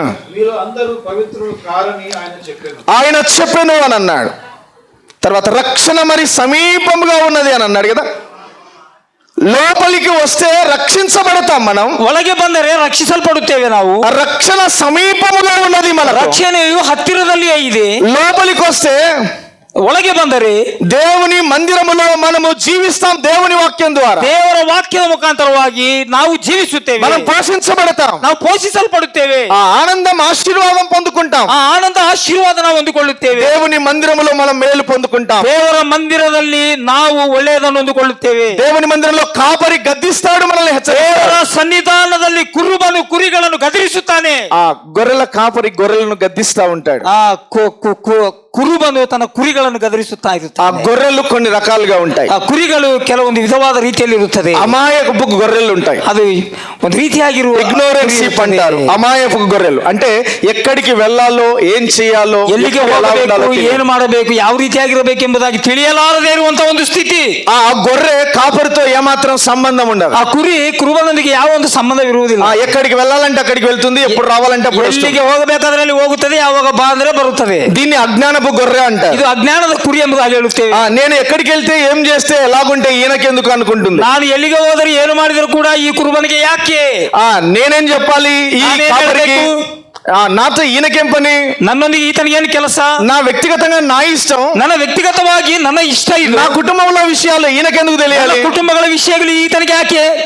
అందరికి తెలిసిన తర్వాత కాపరికి తెలుస్తాయి. ಎಲ್ಲರಿಗೆ ಗೊತ್ತಾದ ನಂತರ ಕುರುಬನಿಗೆ ಗೊತ್ತಾಗುತ್ತದೆ. దీన్ని అమాయకపు గొర్రె అంటారు. ಇದು ಒಂದು ರೀತಿಯಾಗಿರುವಂತಹ ಕುರಿ ಎಂಬುದಾಗಿ. రెండవ గొర్రె ఉంటది, ಎರಡನೇ ಕುರಿ ಇರುತ್ತದೆ. అది జబ్బు గొర్రె. ಅದು ಒಂದು ರೋಗದಿಂದ ವ್ಯಾಧಿಯಿಂದ ಇದ್ದಂತ అవి కొన్ని ఏం చేస్తాండి, ఈ గొర్రెలు రోగం ఉంటది వాటికి. ಅದಕ್ಕೆ ಒಂದು ರೋಗವಿರುತ್ತದೆ. ఎలాగైనా ఈ రోగం పోవాలనుకుంటాడు కాపరి. ಕುರುಬನ್ ಅಂದುಕೊಳ್ಳುತ್ತಾನೆ ಇದರಿಂದ ರೋಗ ಗುಣವಾಗಬೇಕೆಂಬುದಾಗಿ. ఈ గొర్రె ఏమనుకుంటుందంటే, ಕುರಿ ಏನೆಂಬುದಾಗಿ ಅಂದುಕೊಳ್ಳುತ್ತದೆ, నేనే నా బాధల్లో, నా వ్యాధుల్లో, నా సమస్యల్లో ఉంటే, ನನ್ನ ಬಾಧೆಗಳಲ್ಲಿ ನನ್ನ ಸಮಸ್ಯೆಗಳಲ್ಲಿ ನಾನಿದ್ದರೆ ఈయన బాధ ఒకటి, ಈತನ ಒಂದು ಬಾಧೆ ఈ ಒಂದು. కాపరికి నేనెందుకు చెప్పాలి, ಈ ಕುರುಬನಿಗೆ ನಾನು ಯಾಕೆ నా ಹೇಳಬೇಕು? సమస్యలు నేనే ನನ್ನ భరించలేకపోతున్నా, ಸಮಸ್ಯೆಗಳು ನಾನೇ ಪರಿಷ್ಕಾರ ಮಾಡಲಿಕ್ಕೆ ಆಗುವುದಿಲ್ಲ. మరొక తలనొప్పి నాకు. ಈತನೊಂದಿಗೆ ಮತ್ತೊಂದು ತಲೆನೋವು ನನಗೆ. ఇది జబ్బు గొర్రె. ಇದು ಒಂದು ವ್ಯಾಧಿಯಿಂದ ಇದ್ದಂತ మూడో రకపు గొర్రె ఉంటది, ಮೂರನೇ ಕುರಿ ಇರುತ್ತದೆ. అది మొండి గొర్రె. ಅದು ಹಠದಿಂದ ಇರುವಂತ ಕುರಿ. ఇది ఎంత మొండిగా ఉంటుందంటే, ಎಂದು ಇಷ್ಟೊಂದು ಹಠದಿಂದ ಇರುತ್ತದೆ ಅಂತ తనకి ಹೇಳಿದ್ರೆ, ఇష్టం వచ్చినట్లుగా ತನಗೆ ಇಷ್ಟ ಬಂದ ಹಾಗೆ కాపరితో చులకనగా ప్రవర్తిస్తుంటుంది. ಕುರುಬನೊಂದಿಗೆ ಒಂದು ವಿಧವಾದ ರೀತಿಯಲ್ಲಿ ಅದು ಪ್ರವರ್ತಿಸುತ್ತಾ ಇರುತ್ತದೆ. కాపరితో పని లేదు, ಕುರುಬನೊಂದಿಗೆ ಕೆಲಸ ಇಲ್ಲ, గొర్రెలతో సంబంధం లేదు, ಕುರಿಗಳೊಂದಿಗೆ ಸಂಬಂಧವಿಲ್ಲ, ఆ గొర్రెల దొడ్డితో అంటే దేవుని మందిరంతో సంబంధం ಆ ఉండదు. ಒಂದು ಮಂದಿರದಿಂದ ಸಂಬಂಧವಿಲ್ಲ ಎಂಬುದಾಗಿ. రావాలి కాబట్టి రావడం, ಬರಬೇಕೆಂಬುದಾಗಿ ಅಂದುಕೊಂಡಿದ್ದೇನೆ, ಬಂದಿದ್ದೇನೆ. వెళ్ళాలి కాబట్టి వెళ్ళడం, ಹೋಗಬೇಕು ಅಂದುಕೊಂಡಿದ್ದೇನೆ, ಹೋಗಿದ್ದೇನೆ. వచ్చేటప్పుడు హాయ్ చెప్పడం, ಬರುವಾಗ ಆ ಎಂಬುದಾಗಿ ಹೇಳುವುದು, వెళ్ళేటప్పుడు బాయ్ చెప్పడం, ಹೋಗುವಾಗ ಬಾ ಎಂಬುದಾಗಿ ಹೇಳುವುದು. ఈ గొర్రెకు, ఈ మొండి గొర్రెకు దేవుని మందలో, ಈ ಹಠದಿಂದ ಇರುವಂತ ಕುರಿಗೆ ದೇವರ ಮಂದಿರದಲ್ಲಿ, దేవుని సంఘములో, ದೇವರ ಸಭೆಯಲ್ಲಿ, దేవుని ప్రజలతో ದೇವರ ಪ್ರಜೆಗಳಿಂದ ఏమాత్రం సంబంధం ఉండదు. ಯಾವ ಒಂದು ಸಂಬಂಧವಿರುವುದಿಲ್ಲ. అప్పుడు దేవుని వాక్యం అనే దుడ్డు కర్ర తీసుకొని ಆಗ ದೇವರ ವಾಕ್ಯ ಎಂಬುವಂತ ಕೋಲನ್ನು ತೆಗೆದುಕೊಂಡು కాపరి గద్దిస్తాడు, ಕುರುಬನು ಗದರಿಸುತ್ತಾನೆ, కాపరి హెచ్చరిస్తాడు. ಕುರುಬನು ಎಚ್ಚರಿಸುತ್ತಾನೆ. ఆ గొర్రె సరిచేయబడ్డానికి దేవుని వాక్యం ద్వారా ಆ మాట్లాడతాడు. ಒಂದು ಕುರಿ ದೇವರ ವಾಕ್ಯದಿಂದ ಸರಿಯಾಗಬೇಕೆಂಬುದಾಗಿ 23వ కీర్తన మనం చూస్తాం, నీ దుడ్డు కర్ర నీ దండము నన్ను ఆదరించు. ನಿನ್ನ ಒಂದು ಕೋಲು ನನ್ನನ್ನು ಸಂತೈಸಿದೆ ಎಂಬುದಾಗಿ ನಾವು ನೋಡುತ್ತೇವೆ. దేవుని వాక్యం అనే కర్ర చేత మనల్ని ఆదరిస్తాడు, ಎಂಬಂತ ಕೋಲಿನಿಂದ ನಮ್ಮನ್ನು ಸಂತೈಸಲ್ಪಡುತ್ತದೆ, మనల్ని హెచ్చరిస్తాడు, ನಮ್ಮನ್ನು ಎಚ್ಚರಿಸಲ್ಪಡುತ್ತದೆ. అందుకే దేవుడు ಅದಕ್ಕಾಗಿ ದೇವರು కొరింథీయులకు రాసిన 2వ పత్రిక 1వ అధ్యాయం 9వ వచనం, 2ನೇ ಪತ್ರಿಕೆ 1ನೇ ಅಧ್ಯಾಯ 1వ అధ్యాయం 9వ వచనం, 1ನೇ ಅಧ್ಯಾಯ 9ನೇ ವಚನ. సహవాసమునకు మిమ్మును పిలిచిన దేవుడు నమ్మదగిన వాడు, ಸಹವಾಸಕ್ಕೆ ಕರೆದ ತನು ನಂಬಿಗಸ್ತನೆಂಬುದಾಗಿ ನಾವು ನೋಡುತ್ತೇವೆ. దేవునితో సహవాసం కొరకే మనల్ని పిలిచాడు. ದೇವರಲ್ಲಿ ಸಹವಾಸವಿರಬೇಕೆಂಬುದಾಗಿ ಆತ ನಮ್ಮನ್ನು నంబర్ ಕರೆದಿದ್ದಾನೆ. 1, ద డోర్స్ ఆఫ్ సాల్వేషన్, రక్షణ తలుపులు తెరిచాడు. ರಕ್ಷಣೆ ಎಂಬ ಬಾಗಿಲುಗಳು ತೆರೆದಿದ್ದಾನೆ. రెండవది, దేవుని సంఘములో దేవుని మందిరములోనికి వస్తే దేవునితో ಎರಡನೇದಾಗಿ ನಾವು సహవాసం ನೋಡುತ್ತೇವೆ, తెరిచాడు. ದೇವರ ಸನ್ನಿಧಾನದಲ್ಲಿ ಒಳಗೆ ಪ್ರವೇಶವಾದ. 2, ద డోర్స్ ఆఫ్ ఫెలోషిప్, ಎರಡನೇದಾಗಿ ಸಹವಾಸ ಎಂಬುದಾಗಿ ನಾವು ನೋಡುತ್ತೇವೆ. దేవునితో సహవాసం ఉండాలి, ದೇವರೊಂದಿಗೆ ಸಹವಾಸವಿರಬೇಕು, దేవుని పిల్లలతో సహవాసం ఉండాలి, ದೇವರ ಮಕ್ಕಳೊಂದಿಗೆ ಸಹವಾಸವಿರಬೇಕು, దేవుని మందిరముతో సహవాసం ದೇವರ ఉండాలి. ಮಂದಿರದಲ್ಲಿ ఆ ಸಹವಾಸವಿರಬೇಕು. దేవునితో సహవాసం లేకపోతే ದೇವರ ಮಂದಿರದಲ್ಲಿ ಸಹವಾಸ ಇಲ್ಲದೆ ಇದ್ದರೆ బయట దుష్టులతో సహవాసం ఉంటుంది. ಹೊರಭಾಗದಲ್ಲಿ ದುಷ್ಟರೊಂದಿಗೆ ಸ್ನೇಹವಿರುತ್ತದೆ. దుష్ట సాంగత్యం మంచి నడవడిని చెరిపేస్తుంది. ದುಷ್ಟರ ಒಂದು ನಡವಳಿಕೆ ಒಳ್ಳೆಯವರನ್ನು ಕೆಡಿಸುತ್ತದೆ. ఆ దుష్టులు దేవుని మనసు జనులు పాతాళానికి వెళ్ళిపోతారు. ದುಷ್ಟರು ಪಾತಾಳಕ್ಕೆ ಹೋಗುತ್ತಾರೆ. ఆ దేవుని ప్రజలతో మనం ఉంటే దేవుని రాజ్యానికి మనం ದೇವರ సిద్ధపడతాం. ಪ್ರಜೆಗಳೊಂದಿಗೆ ಸ್ನೇಹವನ್ನು ಬೆಳೆಸಿದಾಗ ದೇವರ ರಾಜ್ಯವನ್ನು ಕಟ್ಟಲಿಕ್ಕೆ ನಮ್ಮಿಂದ ఆ ಆಗುತ್ತದೆ. దుష్టులతో సహవాసం చేస్తే పాతాళానికి మనము ప్రయాణం చేసేవాళ్ళం ದುಷ್ಟರೊಂದಿಗೆ ఉంటాం. ಸ್ನೇಹವನ್ನು ಬೆಳೆಸಿದಾಗ ಪಾತಾಳಕ್ಕೆ ನಾವು ಹೋಗುತ್ತೇವೆ. 14వ కీర్తన 1వ వచనంలో మనం చూస్తే 14ನೇ ಕೀರ್ತನೆ 1ನೇ ವಚನ ನೋಡುವುದಾದರೆ దుష్టులు దేవుడు లేడు అని మాట్లాడతారు. ದುಷ್ಟರನ್ನು ಅಂದುಕೊಳ್ಳುತ್ತಾರೆ ದೇವರು ಇಲ್ಲ ಎಂಬುದಾಗಿ. దుష్టులు వారు అపహాసకులుగా ఉంటారు. ಅಪಹಾಸ್ಯಕರಾಗಿ ಇರುತ್ತಾರೆ ದುಷ್ಟರು. వారు పొగరెక్కి మాట్లాడతారు. ಅವರಿಗೂ ಬದುಕು ಬಾಳಿನ ಡಂಬದಿಂದ ಅವರು అందుకే ಮಾತನಾಡುತ್ತಾರೆ. దుష్టుల సహవాసం అసహ్యము అని అన్నాడు. ದುಷ್ಟರ ಒಂದು ಸಹವಾಸ ಅಸಹ್ಯಕರವಾಗಿದ್ದು. 1 కొరింథీ పత్రిక 15వ అధ్యాయం 33వ వచనం, దుష్టుల సహవాసము మంచి నడవడిని చెరిపివేస్తుంది. ದುಷ್ಟರ ಒಂದು ಸ್ನೇಹವು ಒಳ್ಳೆಯ ಒಂದು ಸ್ನೇಹವನ್ನು ಕೆಡಿಸುತ್ತದೆ ಎಂಬುದಾಗಿ ನಾವು ఆ ನೋಡುತ್ತೇವೆ. లోకములో దుష్టుడు ఉన్నాడు, ಲೋಕದಲ್ಲಿ ದುಷ್ಟನಿದ್ದಾನೆ, జీతగాడు ఉన్నాడు, ಸಂಬಳ ತೆಗೆದುಕೊಳ್ಳುವವನಿದ್ದಾನೆ, దొంగ ఉన్నాడు, ಕಳ್ಳನಿದ್ದಾನೆ, తోడాలు ఉన్నది, ತೋಳು ಇದೆ, నాశనం చేసేవారు ఉన్నారు. ನಾಶನ ಮಾಡುವವರಿದ್ದಾರೆ. వాటన్నిటిని నువ్వు తప్పించుకోవాలి అంటే ಅವುಗಳಿಂದ ನೀನು దేవుని ಬಿಡಿಸಿಕೊಳ್ಳಬೇಕು. మందిరముతో సంబంధం ఉండాలి. ದೇವರ ಮಂದಿರದೊಂದಿಗೆ ನೀನು ಸ್ನೇಹ ಬೆಳೆಸಬೇಕು. దేవుని సేవతో నీకు సంబంధం ఉండాలి. ದೇವರ ಸ್ನೇಹದೊಂದಿಗೆ ಸೇವೆಯಲ್ಲಿ ನೀನು ಭಾಗಿಯಾಗಿರಬೇಕು. దేవుని వాక్యముతో సంబంధం ఉండాలి. ದೇವರ ವಾಕ್ಯದೊಂದಿಗೆ ಸಂಬಂಧವಿರಬೇಕು. దేవుని ప్రజలతో పిల్లలతో సహవాసం ఉండాలి. ದೇವರ ಮಕ್ಕಳೊಂದಿಗೆ ಸಂಬಂಧವಿರಬೇಕು. అందుకే యేసుక్రీస్తు సహవాసానికి మనల్ని పిలిచినాడు. ಅದಕ್ಕಾಗಿ ಯೇಸು ಕ್ರಿಸ್ತನ ಒಂದು ಸಹವಾಸದಲ್ಲಿ ನಮ್ಮನ್ನು ಕರೆದಿದ್ದಾನೆ. ఈ రోజుల్లో ఎక్కువగా మనం కూడుకోవాలి. ಈ ದಿನಮಾನಗಳಲ್ಲಿ ಹೆಚ್ಚಾಗಿ ನಾವು ಕೂಡಿಕೊಳ್ಳಬೇಕು. హెబ్రీ పత్రిక 10వ అధ్యాయం 24వ వచనంలో ಫೆಬ್ರವರಿ 10:24 మరెక్కువగా కూడుకొనొచ్చు అనే మాట ಹೆಚ್ಚಾಗಿ కనబడుతుంది. ಕೂಡಿಕೊಳ್ಳಿರಿ ಎಂಬುದಾಗಿ మనము ಬರೆಯಲ್ಪಟ್ಟಿದೆ. కూడుకోవాలి, ನಾವು ಕೂಡಿಕೊಳ್ಳಬೇಕು, సహవాసం చేయాలి. ನಾವು ಸಹವಾಸ ಮಾಡಬೇಕು. ఈ రోజుల్లో ಈ ದಿನಗಳಲ್ಲಿ ఎందుకు సహవాసం చేస్తున్నాం? ಯಾಕೆ ಸಹವಾಸ ಮಾಡುತ್ತಾ ಇದ್ದೇವೆ? డబ్బాలు కొట్టుకోవడానికి సహవాసం చేస్తున్నాం. ಹಬ್ಬಗಳು ಹೊಡೆದುಕೊಳ್ಳಲಿಕ್ಕೆ, ఒకరినొకరు గొప్పలు చెప్పుకునే సహవాసం చేసుకుంటున్నాం. ಒಬ್ಬರನ್ನು ಒಬ್ಬರು ಹೊಗಳಿಕೊಳ್ಳಲಿಕ್ಕೆ, ದೊಡ್ಡ ಸ್ಥಾನ ನೋಡಿಕೊಳ್ಳಲಿಕ್ಕೆ, అందరం కూర్చొని కబుర్లు చెప్పుకోగలుగుతున్నాం కానీ ಎಲ್ಲರೂ ಕೂತಿಕೊಂಡು ಕಥೆಗಳನ್ನು ಹೇಳಿಕೊಳ್ಳುತ್ತಾ ಇದ್ದಾರೆ. కూర్చొని వాక్యంతో సంబంధం కలిగి ఉన్నామా? ಕೂತಿಕೊಂಡು ವಾಕ್ಯದೊಂದಿಗೆ ಸಂಬಂಧವಿದೆಯಾ? దేవుని పరిచర్య గురించి ఆలోచన కలిగి ఉన్నామా? ದೇವರ ಪರಿಚರ್ಯದಿಂದ ಆಲೋಚನೆ ಉಳ್ಳವರಾಗಿ దేవుని వాక్యం కొరకు ధ్యానం చేస్తూ ఉన్నామా? ದೇವರ ವಾಕ್ಯದಿಂದ ಧ್ಯಾನ ಮಾಡುತ್ತಾ ಇದ್ದೇವಾ? దేవుని మందిరంలో కూర్చొని ప్రార్థన చేయగలుగుతున్నామా? ದೇವರ ಮಂದಿರದಲ್ಲಿ ಕೂತಿಕೊಂಡು ಪ್ರಾರ್ಥನೆ ಮಾಡುತ್ತಾ ಇದ್ದೇವಾ? అందుకే జీవితాలు కూడా డబ్బ కొట్టుకుంటే డబ్బ జీవితాలు అయిపోయాయి. ಅದಕ್ಕಾಗಿ ನಮ್ಮ ಜೀವಿತಗಳು ಕೂಡ ಡಬ್ಬ ಜೀವಿತವಾಗಿದೆ. పైకి ఆకారానికి డాంబంగా గంభీరంగా కనిపిస్తుంది. ಮೇಲಿನ ರೂಪ ನೋಡಲಿಕ್ಕೆ ಅಂದವಾಗಿ ಕಾಣುತ್ತದೆ. అందుకే అంతరంగ జీవితంలో మనం ఏమీ లేని వారిగా కనిపిస్తున్నాం. ఆ దేవుని పిల్లలమైన మనం ఈ లోకములో జీవిస్తూ ఉండగా దేవుని సన్నిధితో సంబంధం సహవాసం ఉండాలి.